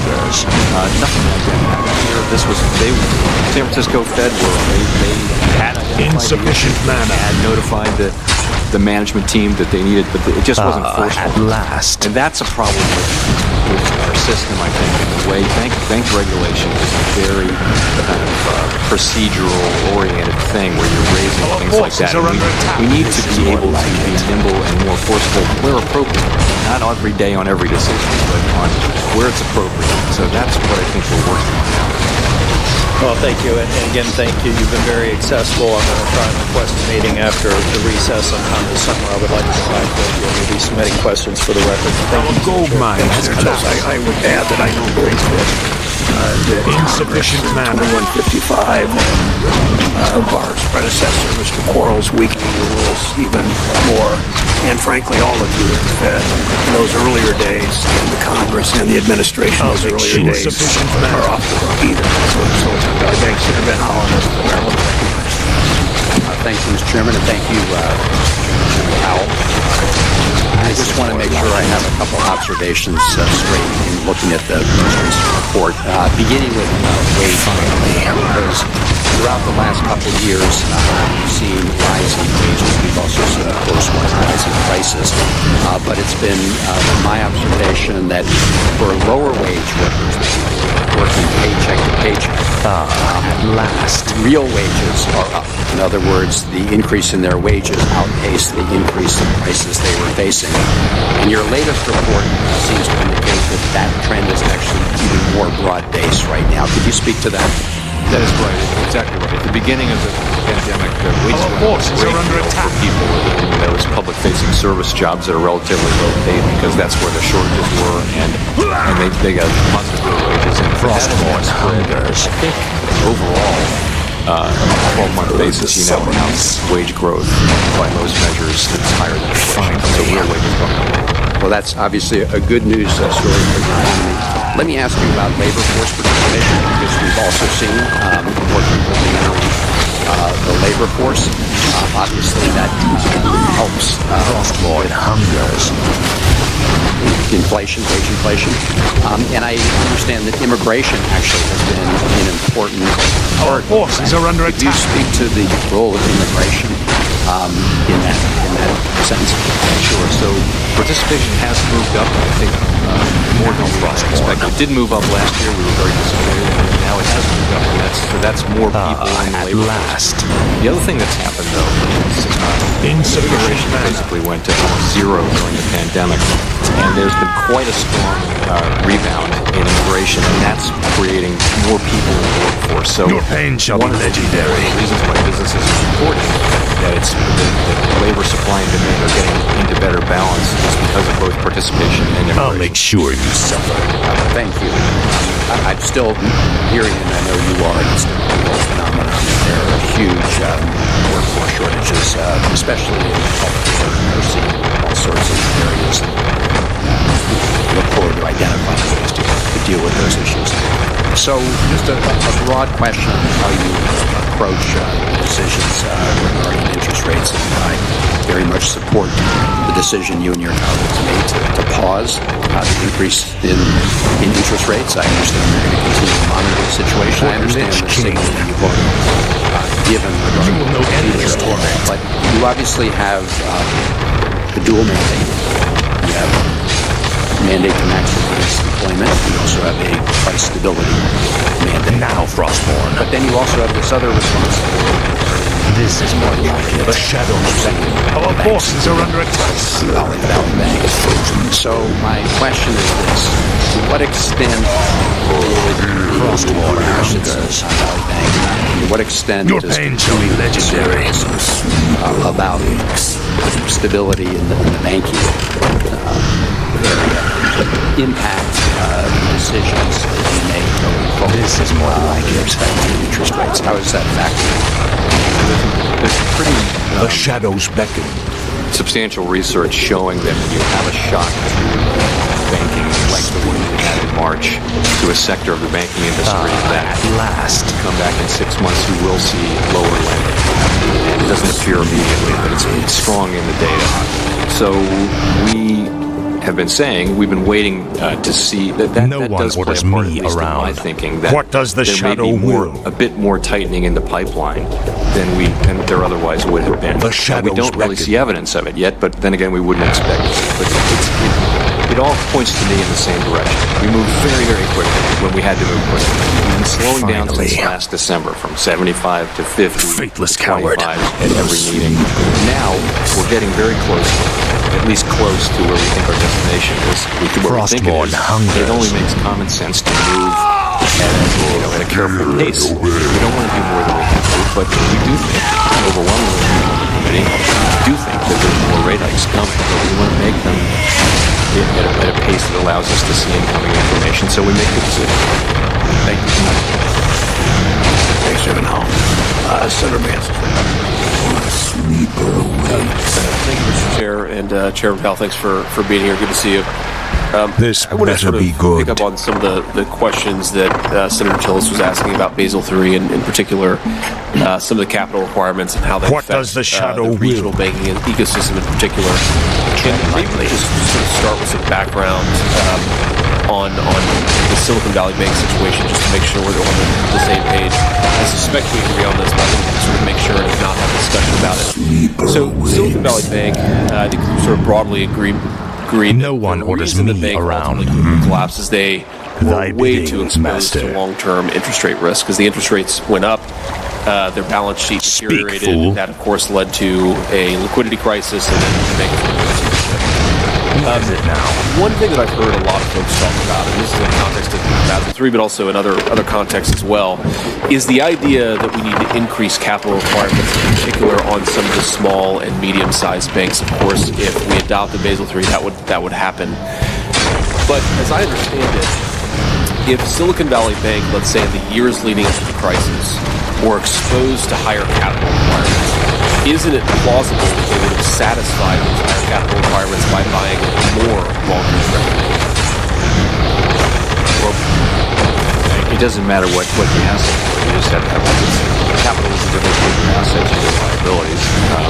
If they'd had more assets of whatever character, including treasuries, then they would have had more capital. Exactly. So just want to be clear here. If they had bought long-term treasuries, not saying they would have Our done forces that, are under higher attack. capital requirement, and they bought long-term treasuries, additional long-term treasuries, that would have in fact satisfied the higher capital requirement. In other words, treasuries could have been... Treasuries are capital. Sorry. Well, no, they're an asset. Oh, sorry. Treasuries are an asset. You have to fund that somehow. But the follow-up question is, given how poor of a job they did in hedging against long-term interest rate risk, if they had bought more long-term treasuries, do we think their balance sheet would have been in a better or a worse shape?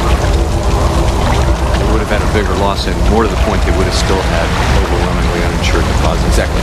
Yeah, of course. So I want to sort of, the point that I'm making, which I'm sure you can kind of understand here, is that capital requirements are not necessarily a panacea to the type of banking run that we saw in the Silicon Valley Bank case. I think there's a very good argument that higher capital requirements on Silicon Valley Bank would have made the bank run worse, or even could have made it a more catastrophic or an even quicker failure. And at the very least, I don't think it would have helped. Do you agree with that? I think there's a lot to unpack in Silicon Valley Bank. Of course. And the thing is, remember, it was a capital issue. They were trying to raise capital. That was what was going on. And the market was very focused on their portfolio losses, which were highlighted by the fact that they tried to raise capital. And so there was a capital issue there. Now, you're right, if you had filled the capital hole by, or you have to retain earnings or raise it to get some new equity. If you just use that to buy treasuries, then yeah, it wouldn't have made things better. Yeah. Appreciate that. So one just final question I have just really is about the operation of the Fed here.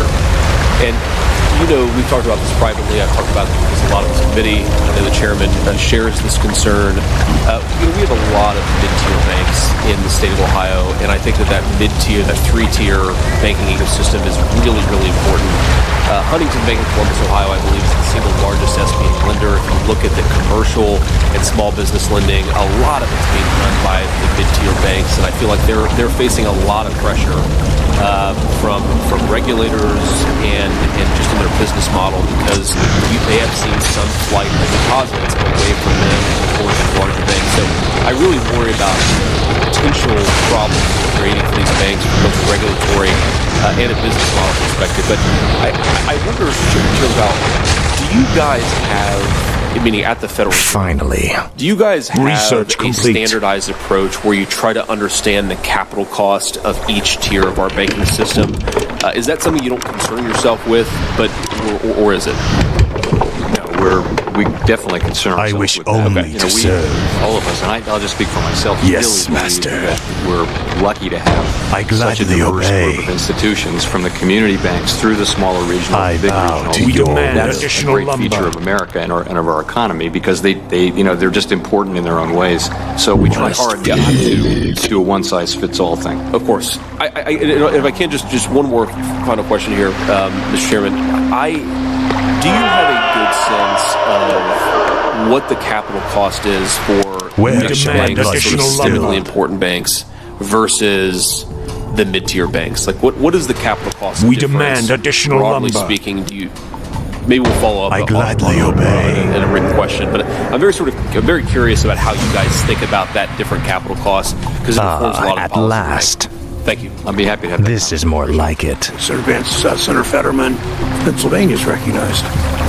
Thank you, Mr. Chairman. Frostmourne hungers. Chairman Powell, sincerely, thank you for being here today. And first and foremost, I believe that the Fed must make sure that we have an economy that truly works for working families. I suspect you would agree. And the reality is that the tool of cooling the economy Research complete. with interest hikes can push people out of jobs. We want to drive down inflation, of course, that makes sense. My life for But we Nezul. don't want to hurt working Thy people bidding, to master. You know, how do you kind of square that I together? bow 'Cause to it's quite a your paradox. will. So it's working Yes, people master. who are the most hurt by inflation. It is a bit of a paradox. I would agree. My fate is sealed. If you're living on Well, quite the paradox. Exactly. You're Thy absolutely will be done. if you're living on a fixed income and you're spending every dollar on necessities Where of shall life, my blood be transportation, spilled? fuel, food, clothing, and Yes, inflation master. goes up, you're in trouble right The away. You don't dead have shall a serve. safety net. You're not a middle class or upper, Let wealthier person. darkness So guide it is me. for those people that we need to get inflation under control. It is also the case, though, that the tool that we have, and we are the organization that's charged with price stability, is to cool off demand so that demand and supply get into better alignment over time. And we of course, would love to do that. Summoning is complete. With as little Upgrade effect on complete. as we can, and there's much cooling that can take off in the labor I market wish that doesn't only to involve serve. higher unemployment. However, I can't guarantee that restoring price stability wouldn't have some implications of higher unemployment. But you have to think that restoring price stability will pay benefits to everybody, especially My fate is low and sealed. middle-income Complete. people for decades. Thank you. No, and I agree. Thy It's will such a be paradox done. because you have a dual mandate, and now we're going to kind of change the gears. There's clear that inflation over the last few years have been many causes. It includes rampant corporate price gouging and monopoly. Yes, master. While Americans have gotten ripped off, executives and shareholders have raked in record profits. The damned It's deeply stand immoral. ready. I understand that it's not the policing price gouging and not in the Fed's direction. But you might look at smart ways to fight inflation. The damned Is it fair stand ready. to say that big business have been jacking up their prices and way more than their costs have increased? Is that So I think what happened during the pandemic was supply was constricted. Cars is a great The damned so the stand demand ready. for cars went through the Thy roof bidding, because people master. didn't want to take public transportation, and rates were very low, so demand was just very, very high, and we couldn't make cars. They literally The production restless cars went dead down await. because there weren't enough semiconductors. I mean, I My personally life didn't realize that you for needed a lot of semiconductors in a car, but now everybody knows that. So what happened was, how do you decide who gets the car? So the prices went up a lot. Car prices went up because when there's a lot of supply and restricted, a lot of demand and restricted supply, you get higher prices. As Research the economy complete. returns to normal function and we have more semiconductors now, supply chains are getting better. What's happening is corporate profit margins are coming back down, as you would expect. And so that's just the way the economy is working. So is it fair to say that you don't believe that price gouging wasn't a factor? So I think that the collision between very strong demand and limited supply was a big factor, particularly as it relates to goods inflation.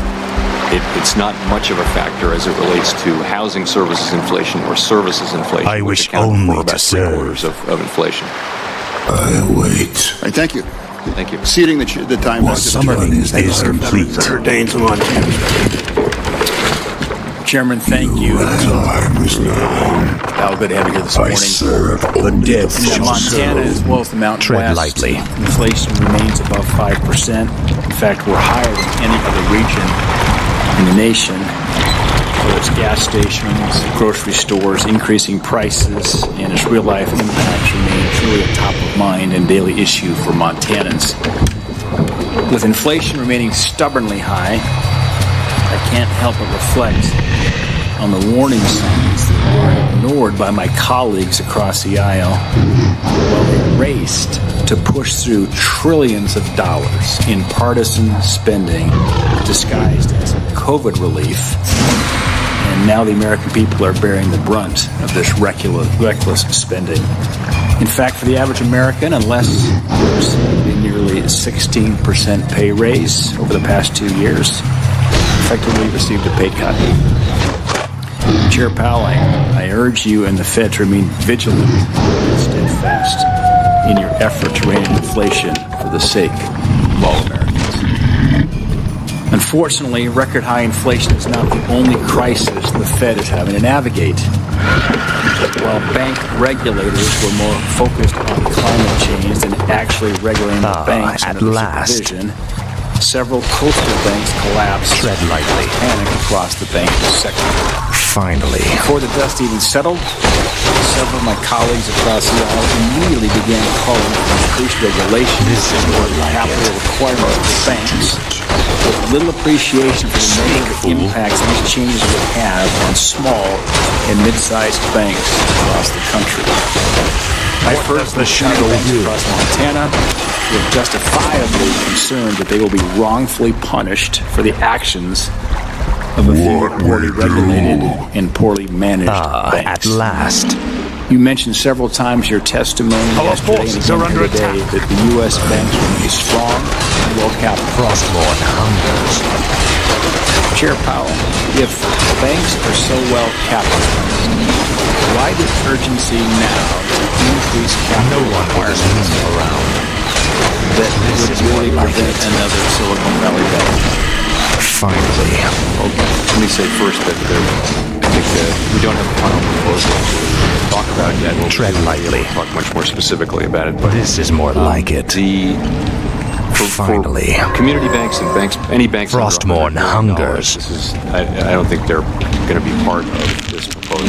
So we're really talking about principally the very largest banks, the G-SIBs, and to a lesser extent, the banks, the regionals, and then the banks between 100 and 250. Our forces are under attack. Yes, the right question.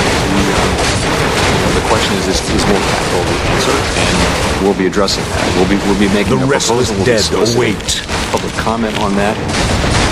There's a trade-off here. More capital means more stable banks, stronger banks, but there's also a trade-off there. And with capital, you've got to make a judgment about where you draw the line. Yeah, at that point, the restless dead await. What is it now? Could in turn decrease lending. Will the impact no one forces are under attack on small businesses who may not be able to get a loan be taken into account for the proposal? Yes, I mean, the thing is, stronger capital means banks will be able to continue at last times too, right? So that's why we're for those stressful times. But it is a judgment call, and a lot of science and arithmetic that goes into it. But ultimately, deciding how high to go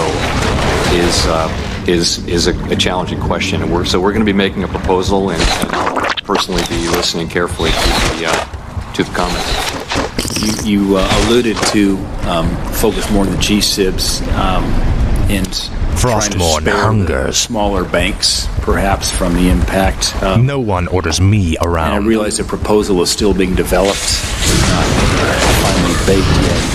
But are you prepared to commit sparing the smaller community banks from changes the Fed might propose in capital requirements? So our let me say, forces are under attack.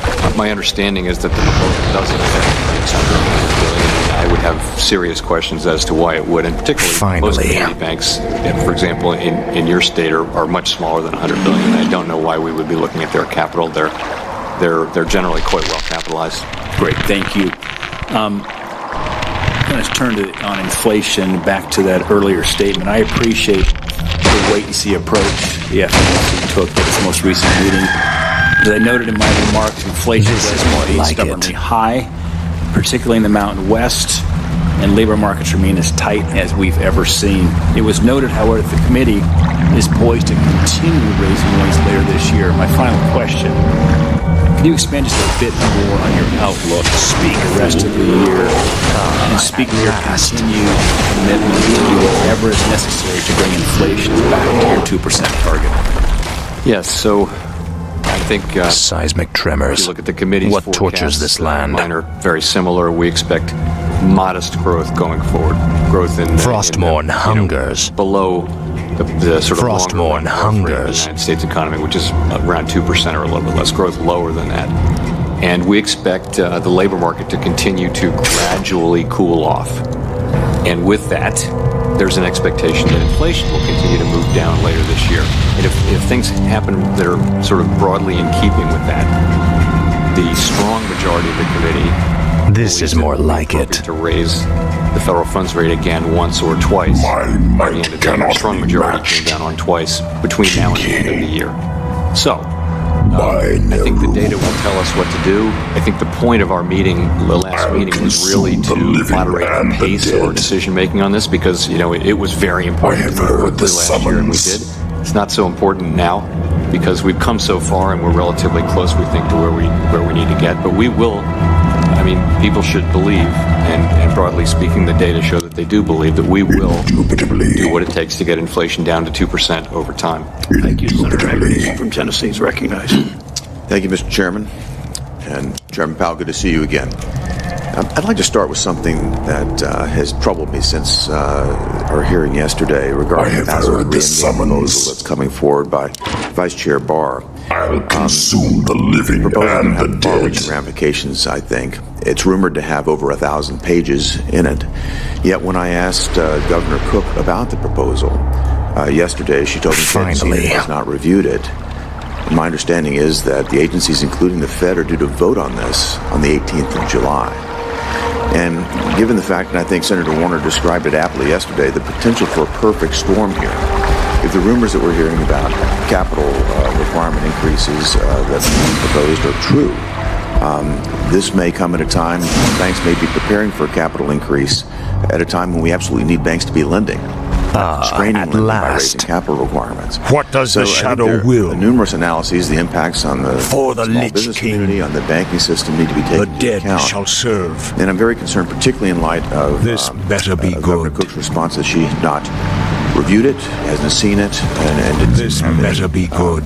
Perspective on it at this point in time. It's a very short window to undertake a decision on something as complex as we may be talking about with over 1,000 pages in this report. So my question of you is, how will this process be managed at the Fed in terms of the decision making and the analysis? What does the shadow will? So I'll make sure that the governors shall have time to carefully evaluate this. So staff has been briefing governors. The restless dead await. For the past few weeks about what, but the proposal is still evolving.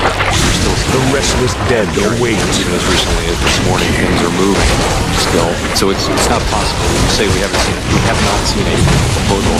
There isn't something. What does the shadow will? And I think you can be briefed on the current state of where things are. And I have been in detail, but ultimately, when you sit down to read this large document, we're going to wait for the final version to really do that. But you're right to point to the need for time to evaluate it. Yeah, Governor Cook's response to me as she deflected yesterday just left me with a great concern. So I appreciate it. I just see no need to rush here. What's happening? And frankly, the dead shall serve. The other concerns you and I have discussed. Our forces are under I'd like to turn to another item that you and I've also discussed in the past. Frostmourne has to do with bank mergers. And if you think about the restless dead await stress, all things being equal, would we be better off for that bank, that distressed bank, to undertake a merger or acquisition? What does would the be better shadow off to will? let it enter into receivership? The former. Certainly, I agree with you. And yet we also, in the case of First Republic, our forces are under attack. Stock prices collapsed. There were actually, to my understanding, 11 different financial institutions that put forward proposals that would have been a rescue package for the bank. Yet none went far enough to achieve an actual merger or an acquisition. In fact, they let it go to receivership. And And my concern is that this administration is creating such a negative environment for consolidation that it's a real issue.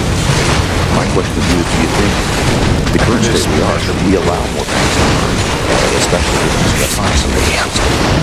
I think there was every chance. The restless dead await. Much hope bestowed on the idea of having that bank sold before it went. What does the shadow will? They couldn't make it happen, and that's unfortunate. Everyone You're certain we can reach the glacier through these tunnels? Receivership. No one wanted Nothing is certain, Death Knight. As well. The ruins will be perilous. My view is but that it's worth the risk. Environment right now of uncertainty. All right, let's go. The banking community looks at mergers and acquisitions in the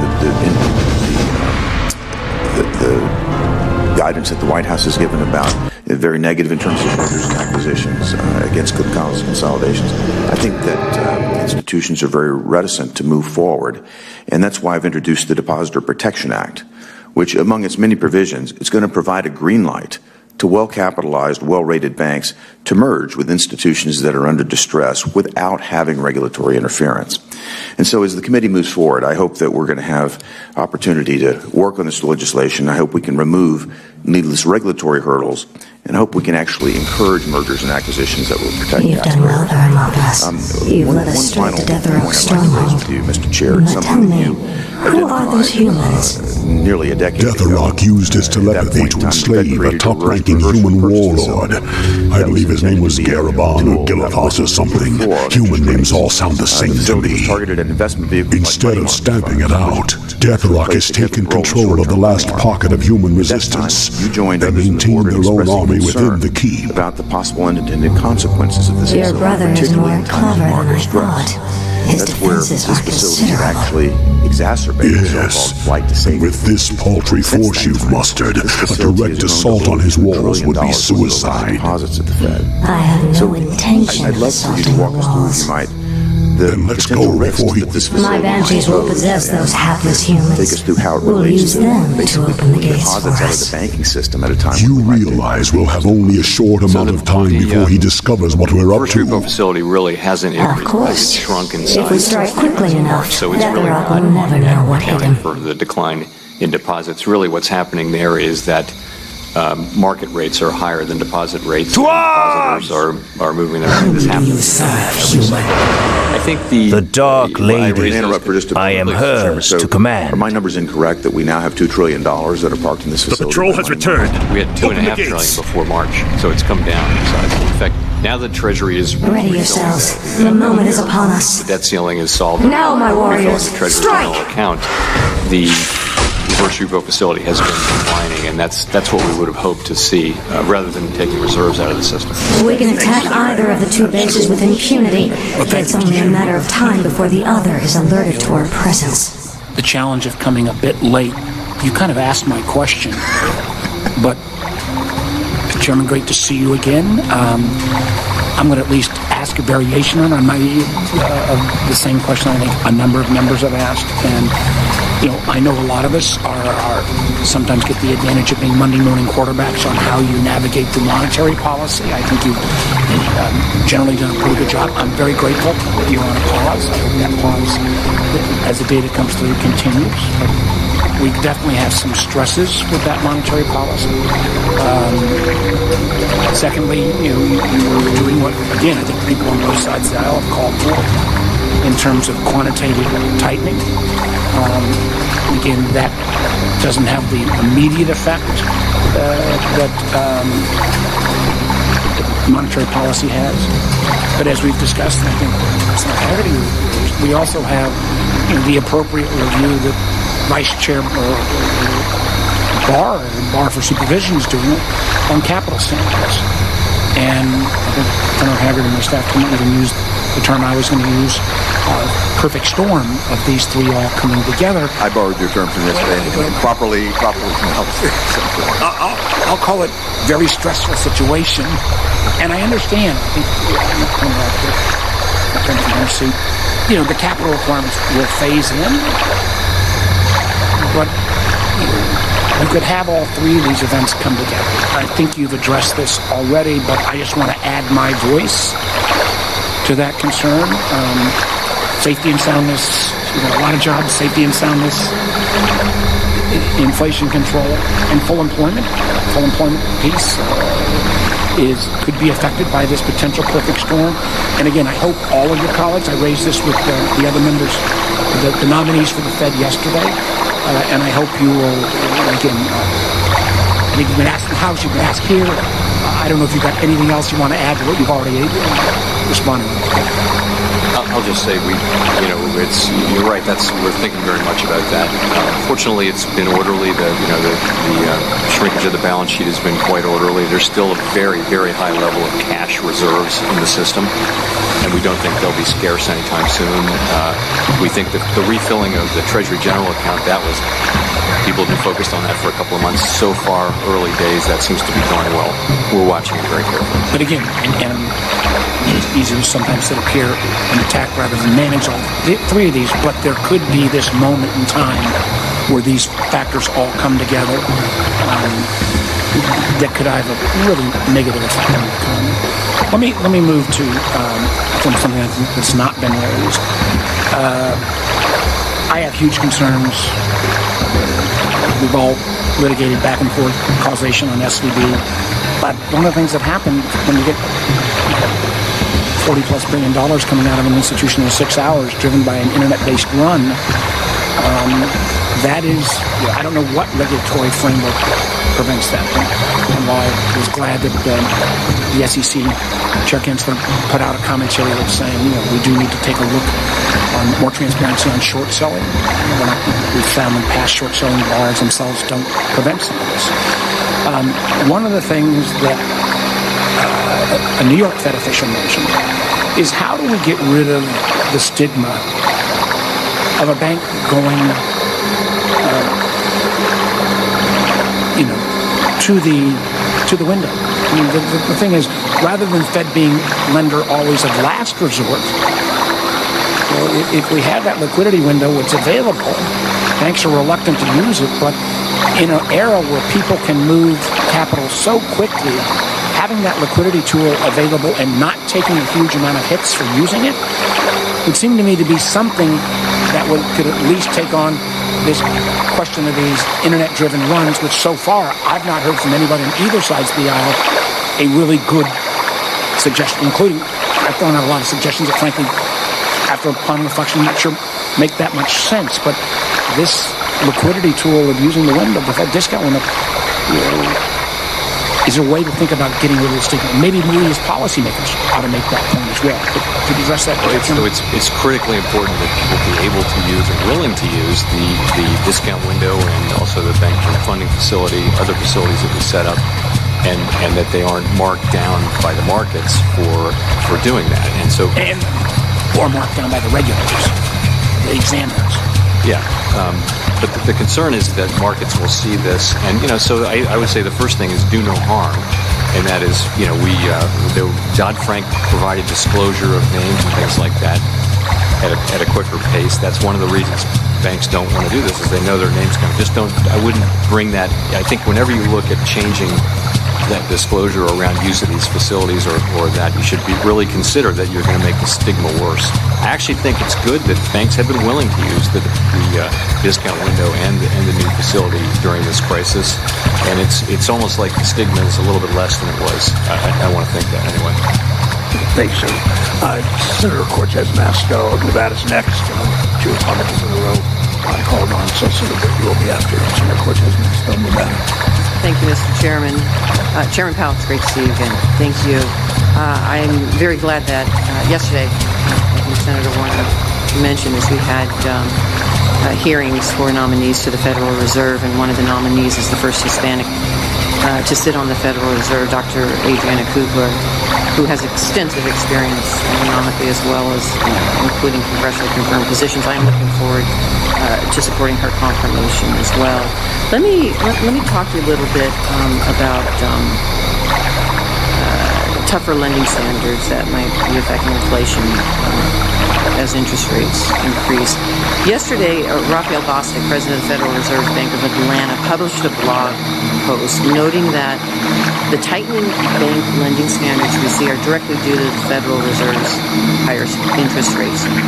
Do you think that the credit tightening we see from regional banks is acting as an effective substitute to an additional interest rate hike? It may be. We've been looking for that. We actually don't see a lot of evidence of additional tightening on top of what we had already been seeing yet, but we're keeping our eyes out for that. And so then what are some risks if the FOMC continues to raise interest rates despite seeing the impact of these rate increases already resulting in more credit tightening and higher housing costs? And we talked a little bit about this. So the risk is that the reason we've slowed down, really since last December, we slowed from 75 to 50 basis points per meeting to 25 in every meeting. And now as we get closer and closer to what we believe will be it's uncertain, but we think our destination, we've slowed down a little further. So we're trying to avoid the mistake of going too far. That's all it is. And as you can see, overwhelmingly, people on the committee do believe that it will be appropriate to raise hikes one or two additional times. A strong majority believes 2 times this year if the economy performs as expected. Thank you. And so let's. I want to jump to employment. And this is something I talked about yesterday as well, because Nevada has a sort of workforce paradox. The most recent data shows that in Nevada, with both the biggest increase in job growth and the highest unemployment rate, I want to get your thoughts on moving forward as we address this concern, this paradox. Let me give you an example. Nevada has the largest percent increase in employment, which was 4.2%. We also had the highest unemployment rate in the nation in April at 5.4%. That's 2 points above the national rate. As you consider the Federal Reserve's mandate to keep unemployment levels low, how do you we can attack either of the 2 bases with impunity, but it's only a matter of time before the other is alerted to We our have to look at the presence. national level, although we're well aware of different labor markets and also other interesting characteristics in Nevada. Well, and we've talked about this because the labor market, particularly in the service industry, has had a drag. And we've seen that in Nevada. You and I have talked about this as well. Is that something you consider as you look at the numbers, particularly in the service industry, and what are you seeing? So we're seeing service industry is really where you still see labor shortages. You still have a very high number of job openings compared to more gold is required. And I think even in Nevada, you've got a job openings ratio to unemployment 1.4 or something like that. That was unheard of. The damned stand ready for this period of time. And that just means there's still tremendous demand. And of course, in Nevada, in travel, entertainment sector. And then talk about the housing data, if you would. It's another conversation we had, and how much of a drag that is on the economy as well, and what you're saying. So housing is very interest sensitive. Mortgage rates are very sensitive to our policies. Slay the housing upstarts in construction, Death housing name. sales, and things like that are very sensitive to mortgage rates. So you saw housing activity move down very significantly. Show me a target. Rates. You've actually seen it kind of hit bottom. We met with a housing group, manufacturers, housing builders yesterday, and they say this is pretty good. It's largely new entrants. Many people have low rate mortgages. Strike fast, my warriors. Death must fall. The sort of strength you see now is new buyers coming into the market. So the market seems to be improving. But again, it's the most interest-sensitive spending area. So it's going to be effective when we tighten policy. Thank you. Senator Bell is recognized. Thank you, Mr. Chairman. I want to start by acknowledging the strength of the U.S. banking sector. In recent events that unfolded related to SVB, Signature, and First Republic, it highlighted the significant consequences that could occur when bank prioritize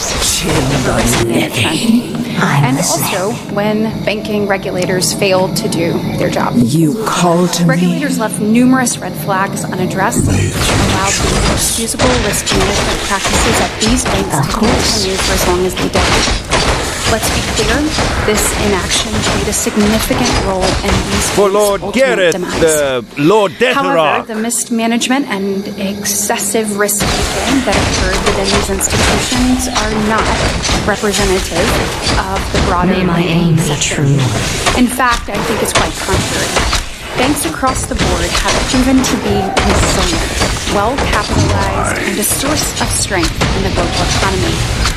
In fact, I think you see that the U.S., comprised of banks of all sizes, is the world's most dynamic banking. The Dreadlord's forces must not I'm escape. concerned, though, with impending action of the Federal Reserve that in itself will be jeopardized. What must I do? If you look, community banks, for instance, have served our individuals in our small and rural communities across not only my great state of Alabama, but across our entire country in ways that have allowed individuals and small businesses to actually be able to achieve the American dream and to thrive. Of course. However, over the past decade, we've seen a significant decline in the number of community banks serving Americans. The U.S. has lost 71% of total banks in the last 4 decades. And unfortunately, smaller banks have made up a large portion. Our forces are under attack. And just in the last decade, Why have I been dropped by The Dark Lady is here. We must push her forces that is back. completely and totally unacceptable. When we look at the vital role that they play in each and every one of our communities, we have to make sure that that strength is maintained and not undercut. In the face of these declining numbers, the Federal Reserve is considering but you are proposals no that match for further me. contribute to the Traitor, decrease in how could small you and betray us mid-sized like banks. this? Chair We could have Powell, as ruled the this Fed is land considering together. changes to the current Sylvanus banking has regulatory greater framework, strength than you know, including brother. stricter capital I'll take my requirements chances that with Vice Chair Barr has advocated. Spare no one. How The Dreadlord's is the forces Federal must Reserve not escape. evaluating the downstream impact of these on our smaller community banks? I think community banks, when we think of community banks, we think $10 billion and under, but in assets. But I don't think under $100 billion. Show me a target. Or under consideration are really applying this. So I think that it shouldn't be a factor for institution, which as My life has been declining in number for 30 years. So what do we I do to support gladly them? obey. From your perspective, what is the I've no time for games. community banks and rural banks or creating conditions where they can thrive? So there are these secular forces that are driving interstate banking and also just the population moving out of see rural areas that have lost half their population, things like that. So we can't do much about that.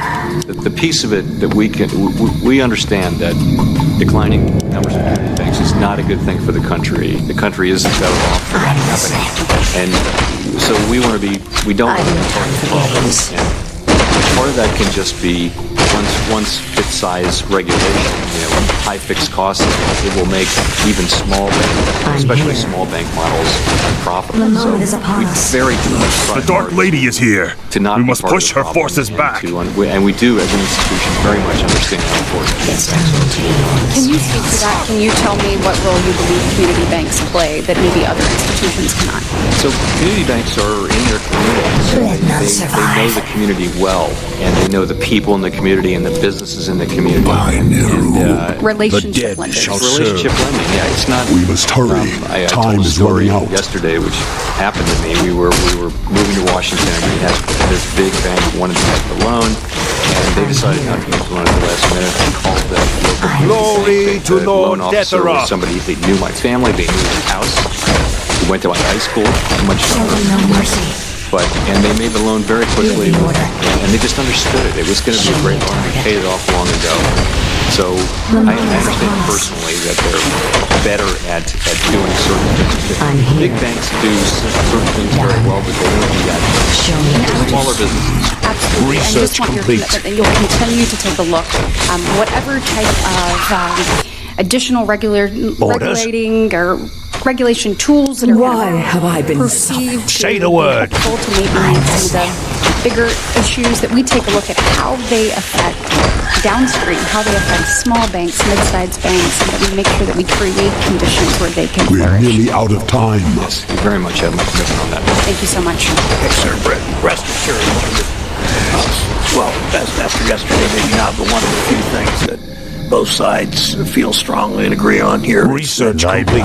Community banks play a major role in our financial system, and all of us support the community banks in our communities and know how Strike important fast, they are. my warriors. Death must fall. Senator Testner is recognized from his office. We're out of time.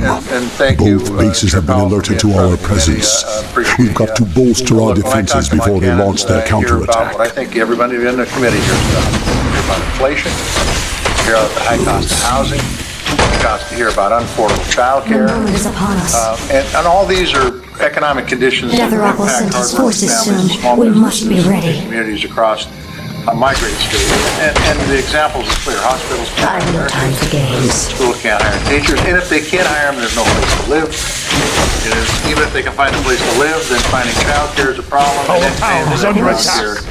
Slay them for the master. We haven't done much about any of those from Summoning a congressional is complete. standpoint. Research but I think all these complete. challenges need to be addressed. But I'm talking to the chairman of the Fed. So when I asked the chairman of the Fed, when we talk about these issues of inflation and housing and child care, I know you guys think about inflation. You think about the Hold other the line, things, you and dogs! do you have Fight on! tools to address things like housing and child care, or is that simply out of your purview? We enforce some of the consumer protection laws, and what does the shadow will? So we can have it an effect town is under to fair attack. lending and things like that. But ultimately, the bigger question is just the availability of housing, its availability near where the jobs are. There's not much. Our forces are under attack. I've no time for games. The best thing we can do. You must be the human in command of this realm. An economy where we I am Garethos. I have sworn to defend the master with my life. There's been a lot of talk, and I'm sure there's been a lot of questions asked on this committee about interest rates. And I ask this not to influence you, because I do not believe you should be influenced by political forces. The last thing we would need would be the worst thing that could happen is if the United States Senate is dictating monetary policy. You call on me. Pros like you. But stay out of interest rates continued to be an issue. You are fully aware that the debt yield has clawed back unspent COVID dollars. You are familiar that there are some supply chain issues in this country that have impacts on inflation, as I think the COVID money will have some impacts. And there's some other things out there that I know you're looking my at. life for So I'm going to ask you is complete. Questions yes, I'm sure master. You've been asked already, but I gladly what's going to be the key determinant as to whether you raise rates or leave them where they're at, or I gladly obey. Would be appropriate, but summoning is complete to make those kind of decisions. Well, I would say that if we see the economy performing about as we expect, then 2/3 of the committee really thought it would be appropriate to raise rates a couple of times between now and the end of the year. So what do we expect? We expect continued modest growth. We expect, continued gradual cooling off of the labor market, gradual better alignment of supply and demand. And we expect inflation. And so if all those things happen, we think we're within a couple of rate hikes summoning of the level complete. We want to get to a level where tremble before the scourge is and will continue to move down to 2% over time. Summoning and is not on a higher level, that level. Summoning is complete. That's why we've slowed down here, as we think we are getting close to that. Okay, so let's think out past that. What factors are you going to look at to determine a lowering in the summoning is complete? We don't see that happening anytime soon, and the test for that is that we're confident that inflation will be back down to our 2% goal. We want to have some confidence.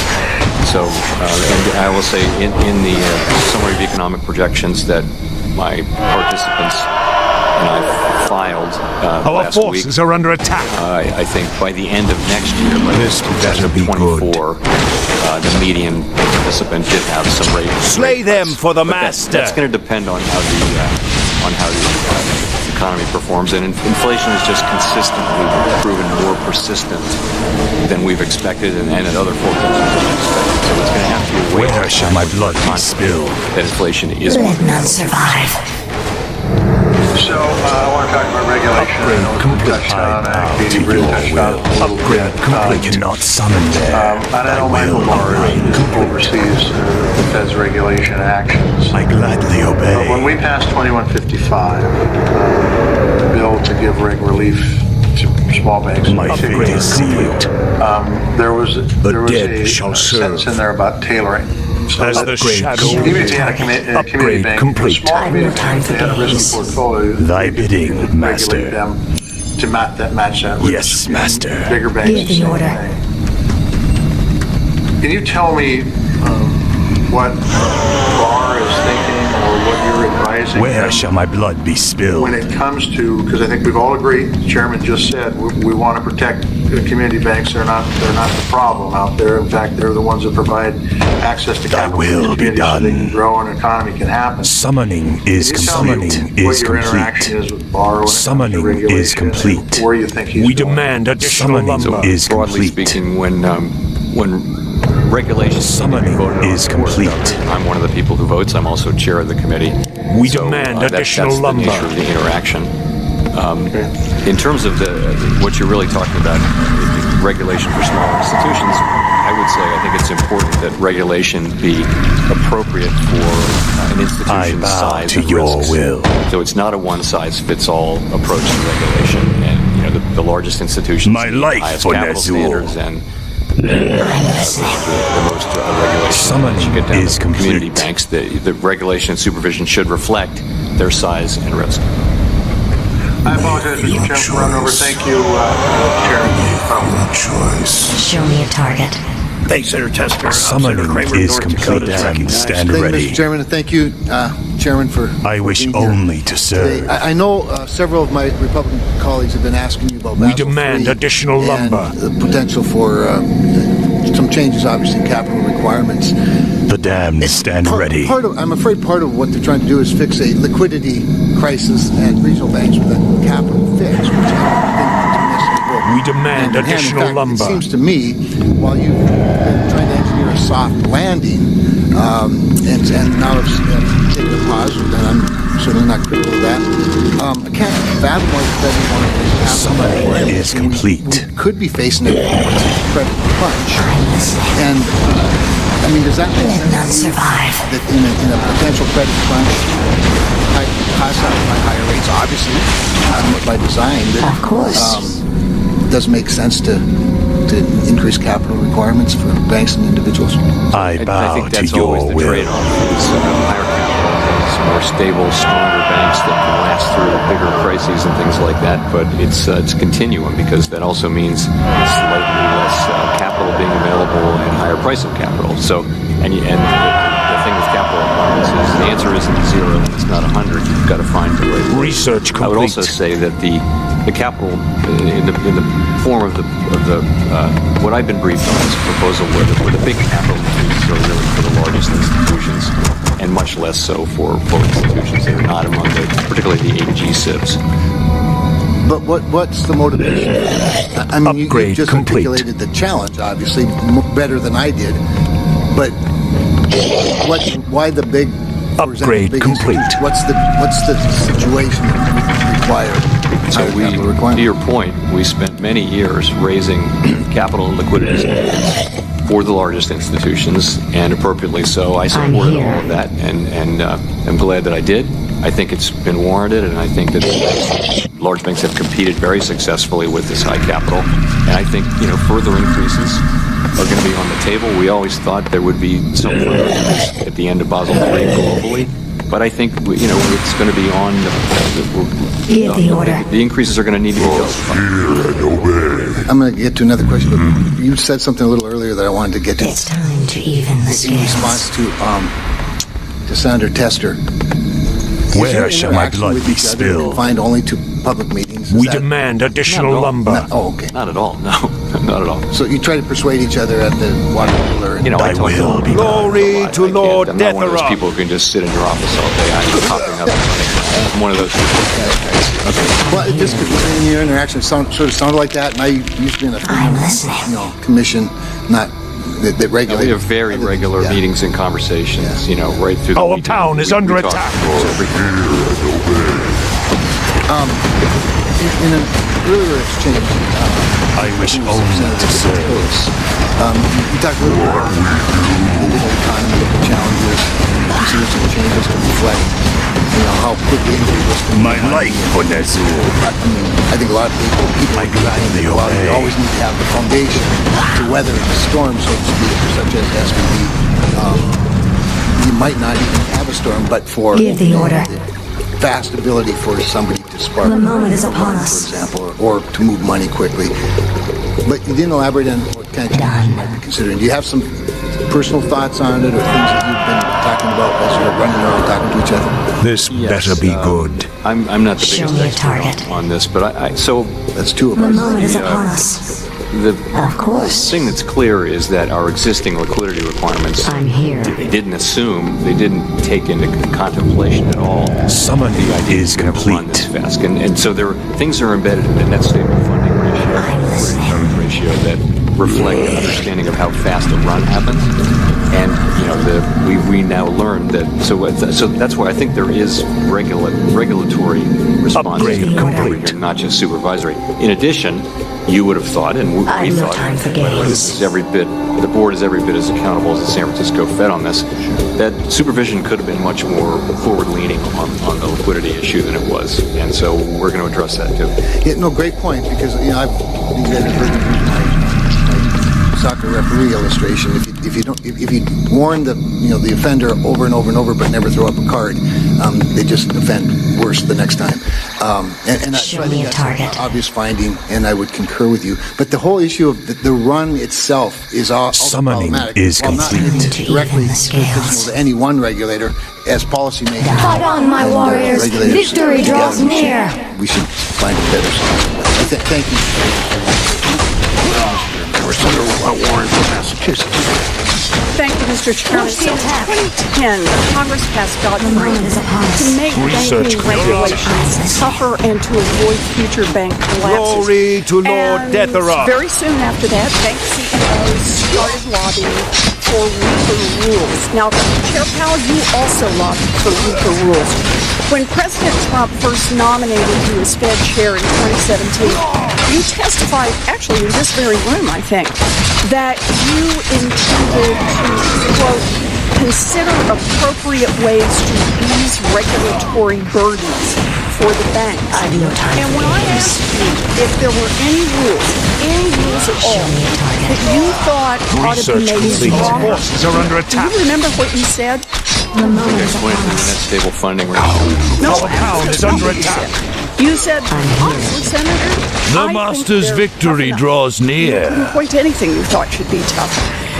In 2018, In the event we strengthen the net stable funding. well, in 2018, you supported Congress's tweaking of those rules. forces are You under led the Fed in hacking away at one rule after another. According to the Fed's own The shadows analysis beckon. of The the Silicon restless Valley dead bank await. failure, you weakened the rules in multiple ways. You reduced capital Research. Strike requirements. fast, my warriors. You weakened Detherock liquidity must risk fall. management. You skipped out on using enhanced stress testing for banks with tens of billions of dollars in assets and more. And the result was that the second, third, and fourth largest bank failures in U.S. Forces are under history, attack. which together required $23 billion in bailout money. In The fact, shadows you beckon. now hold the record. In a single year, the FDIC has been forced to rescue more Victory giant to Lord failed banks Detherock. on your watch than any Fed chair in American history. This Chair Powell, better do be you good. agree with Vice Chair Barr's conclusion As the that shadow the wills. Fed bears a big share The of the dead shall serve. responsibility for the failure As the of shadow SVB? I certainly who are we think supposed that to be our fighting supervision, again? Has been shown to have been lax and not being assertive enough. I think that the supervisors saw the right issues, but we weren't forceful enough in hindsight. And I think the restless dead that's certainly a fair conclusion. Okay. So those regulations were weakened. Those supervisors Research complete. Clearly a sleeping switch for more than 5 years under your watch. And I'll just say it again. This is exactly why I opposed your nomination in 2017.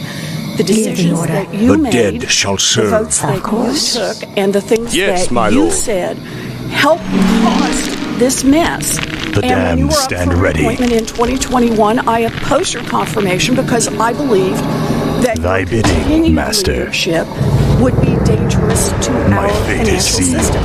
And the Fed's own report Yes, Master. confirms that. So yesterday, Master. Mr. Powell, forces this are under committee attack. voted on a bill to help hold CEOs accountable when their on, my actions warriors. blow Victory up draws banks. near. At the Fed, you are the one who lobbied, who drafted, and who voted for weaker rules. And you were ultimately responsible for the team of Fed supervisors who fell down on the job. Do you take responsibility for your role in these bank failures? So I think we learned some lessons from the bank failures. The main responsibility I take is to learn the right lessons from this and to undertake to address them. Summoning we don't is have a situation complete. like this where we had unexpectedly is a complete. large bank fail. Summoning is complete. Summoning is complete. Slay them for the master. And we need to take appropriate steps to make sure it doesn't happen. So I just want to make sure I understand what you mean when you say you take responsibility. You take responsibility for your actions that led to the failures of these banks.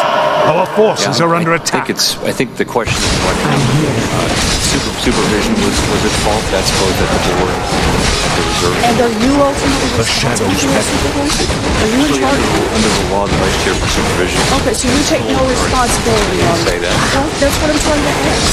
I'm trying to understand what you take responsibility for. Responsibility for addressing this situation appropriately. Now, it's talking about going forward. That's my focus. Yeah, well, that kind of sounds like not taking responsibility for what you've done in the past. You know, a Spare month no ago, one. we had the The Dreadnought forces must banks not escape. that exploded in here. And each of them had scooped up huge bonuses, and each of them said they planned to keep every penny of that money.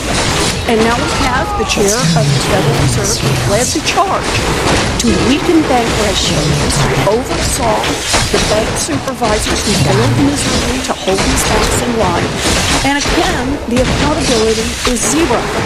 Our banking system is broken. $23 billion in bailout who are we money, supposed to and be there's fighting no again? accountability for those at the top. And once again, the people who didn't cause the mess are forced to clean it up. Your We need Honor. significant changes. Our town is Mr. under Chairman, attack.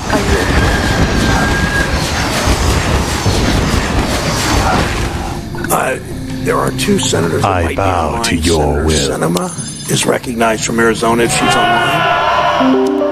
If not, Senator Warnock from Georgia if he's online. Our forces are under attack. Today, we have come together to discuss how the economy ought to be. I don't believe that to have a strong economy, we must trade American jobs for corporate profits, nor do I believe we must sacrifice a safe and resilient banking system for easy money from the biggest banks. We can fight inflation and protect worker gains by investing in growth right here at home and building a more inclusive economy. Thank you for joining us, Chair Powell, today. I look forward to working to strengthen our economy. For senators who wish to submit questions, they're due 1 week from today, Thursday, June 29th. Chair Powell, please submit responses. For the record, 45 days for the day receiving. Senator Scott has some comments he'd like to make. Thank you, Mr. Chairman. Just to be quick, one of the comments that I heard during the hearing was that somehow tax cuts led to the challenges that we're facing with our debt. I just wanted to clarify the record that revenue in 2022 was $4.9 trillion, more than 30% More gold is required than 2017 revenue of $3.32 trillion. One of the things we should just recognize as a clear fact is that if your revenue goes up, that's what happened after the TCJA in 2018 This and 2019. better be We had an increase in revenue, not a decrease in revenue. Unfortunately, we had an increase in Let spending that darkness exceeded guide the increase in me. revenue. So if you spend more Show money me a than you target. take in, you still end up with a deficit. I'm listening. Of course, Senator Scott recognizes that we had a pandemic. The committee is adjourned.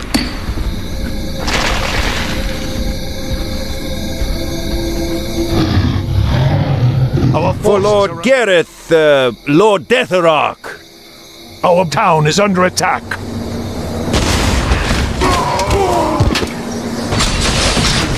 here.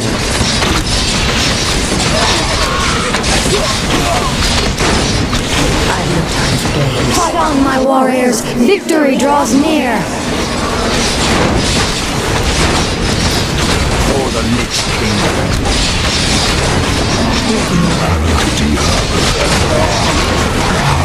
This benefits me. This better be good. Show me a target. On me. Give the order. Our forces are under attack. Of course.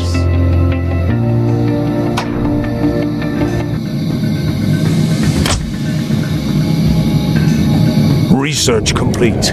We demand additional lumber. Don't waste my time.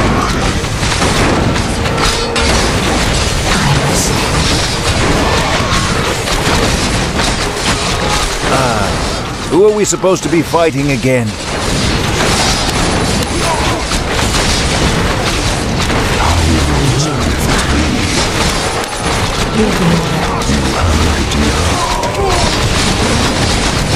Slay the rebels before they regroup. Insufficient man. And me.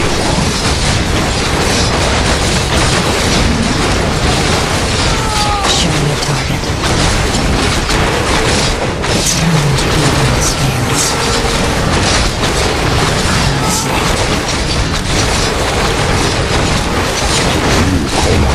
Strike fast, my warriors. Deatherock must fall.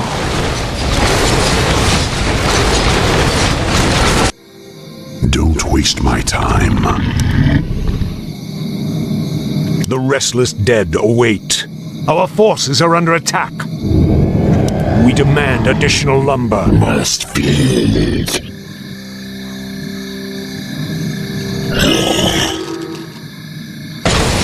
I await your counsel. Research complete.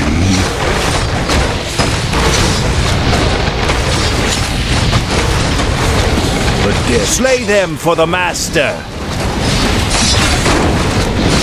How will this benefit me? Show me a target. The moment is upon us. I've no time for games. What? Right then. Off I go then. All right.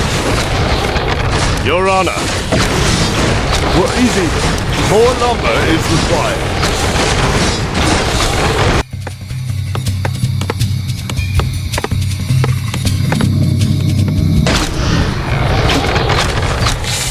I await your counsel.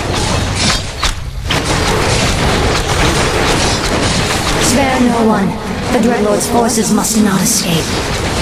Our forces are under attack. Our gold mine is nearly empty.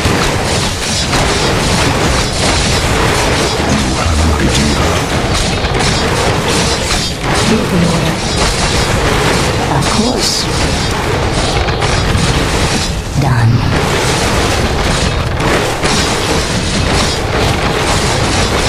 I'm here. Sire? Of course. Research complete. How will this benefit me?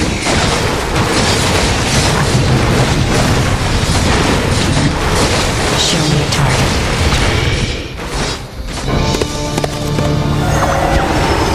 The spell has been lifted. Is the nightmare finally over? Stand down, humans. I have no quarrel with you. What is it you want, elf witch? We have a common enemy. The last Dreadlord Balnazar currently controls the capital city of your kingdom. If you help me kill him, I'll see to it that you get your lands back. Why should we trust you? You're part of the scourge that drove us out in the first place. Not anymore. My only interest here is vengeance. Very well. I'll rally what's left of my forces and meet you outside the gates. Come now. You have no intention of giving them their lands back. Of course not. The humans are simply a means to an end. You sound more like one of us with every passing day, my lady. Watch it, Dreadlord.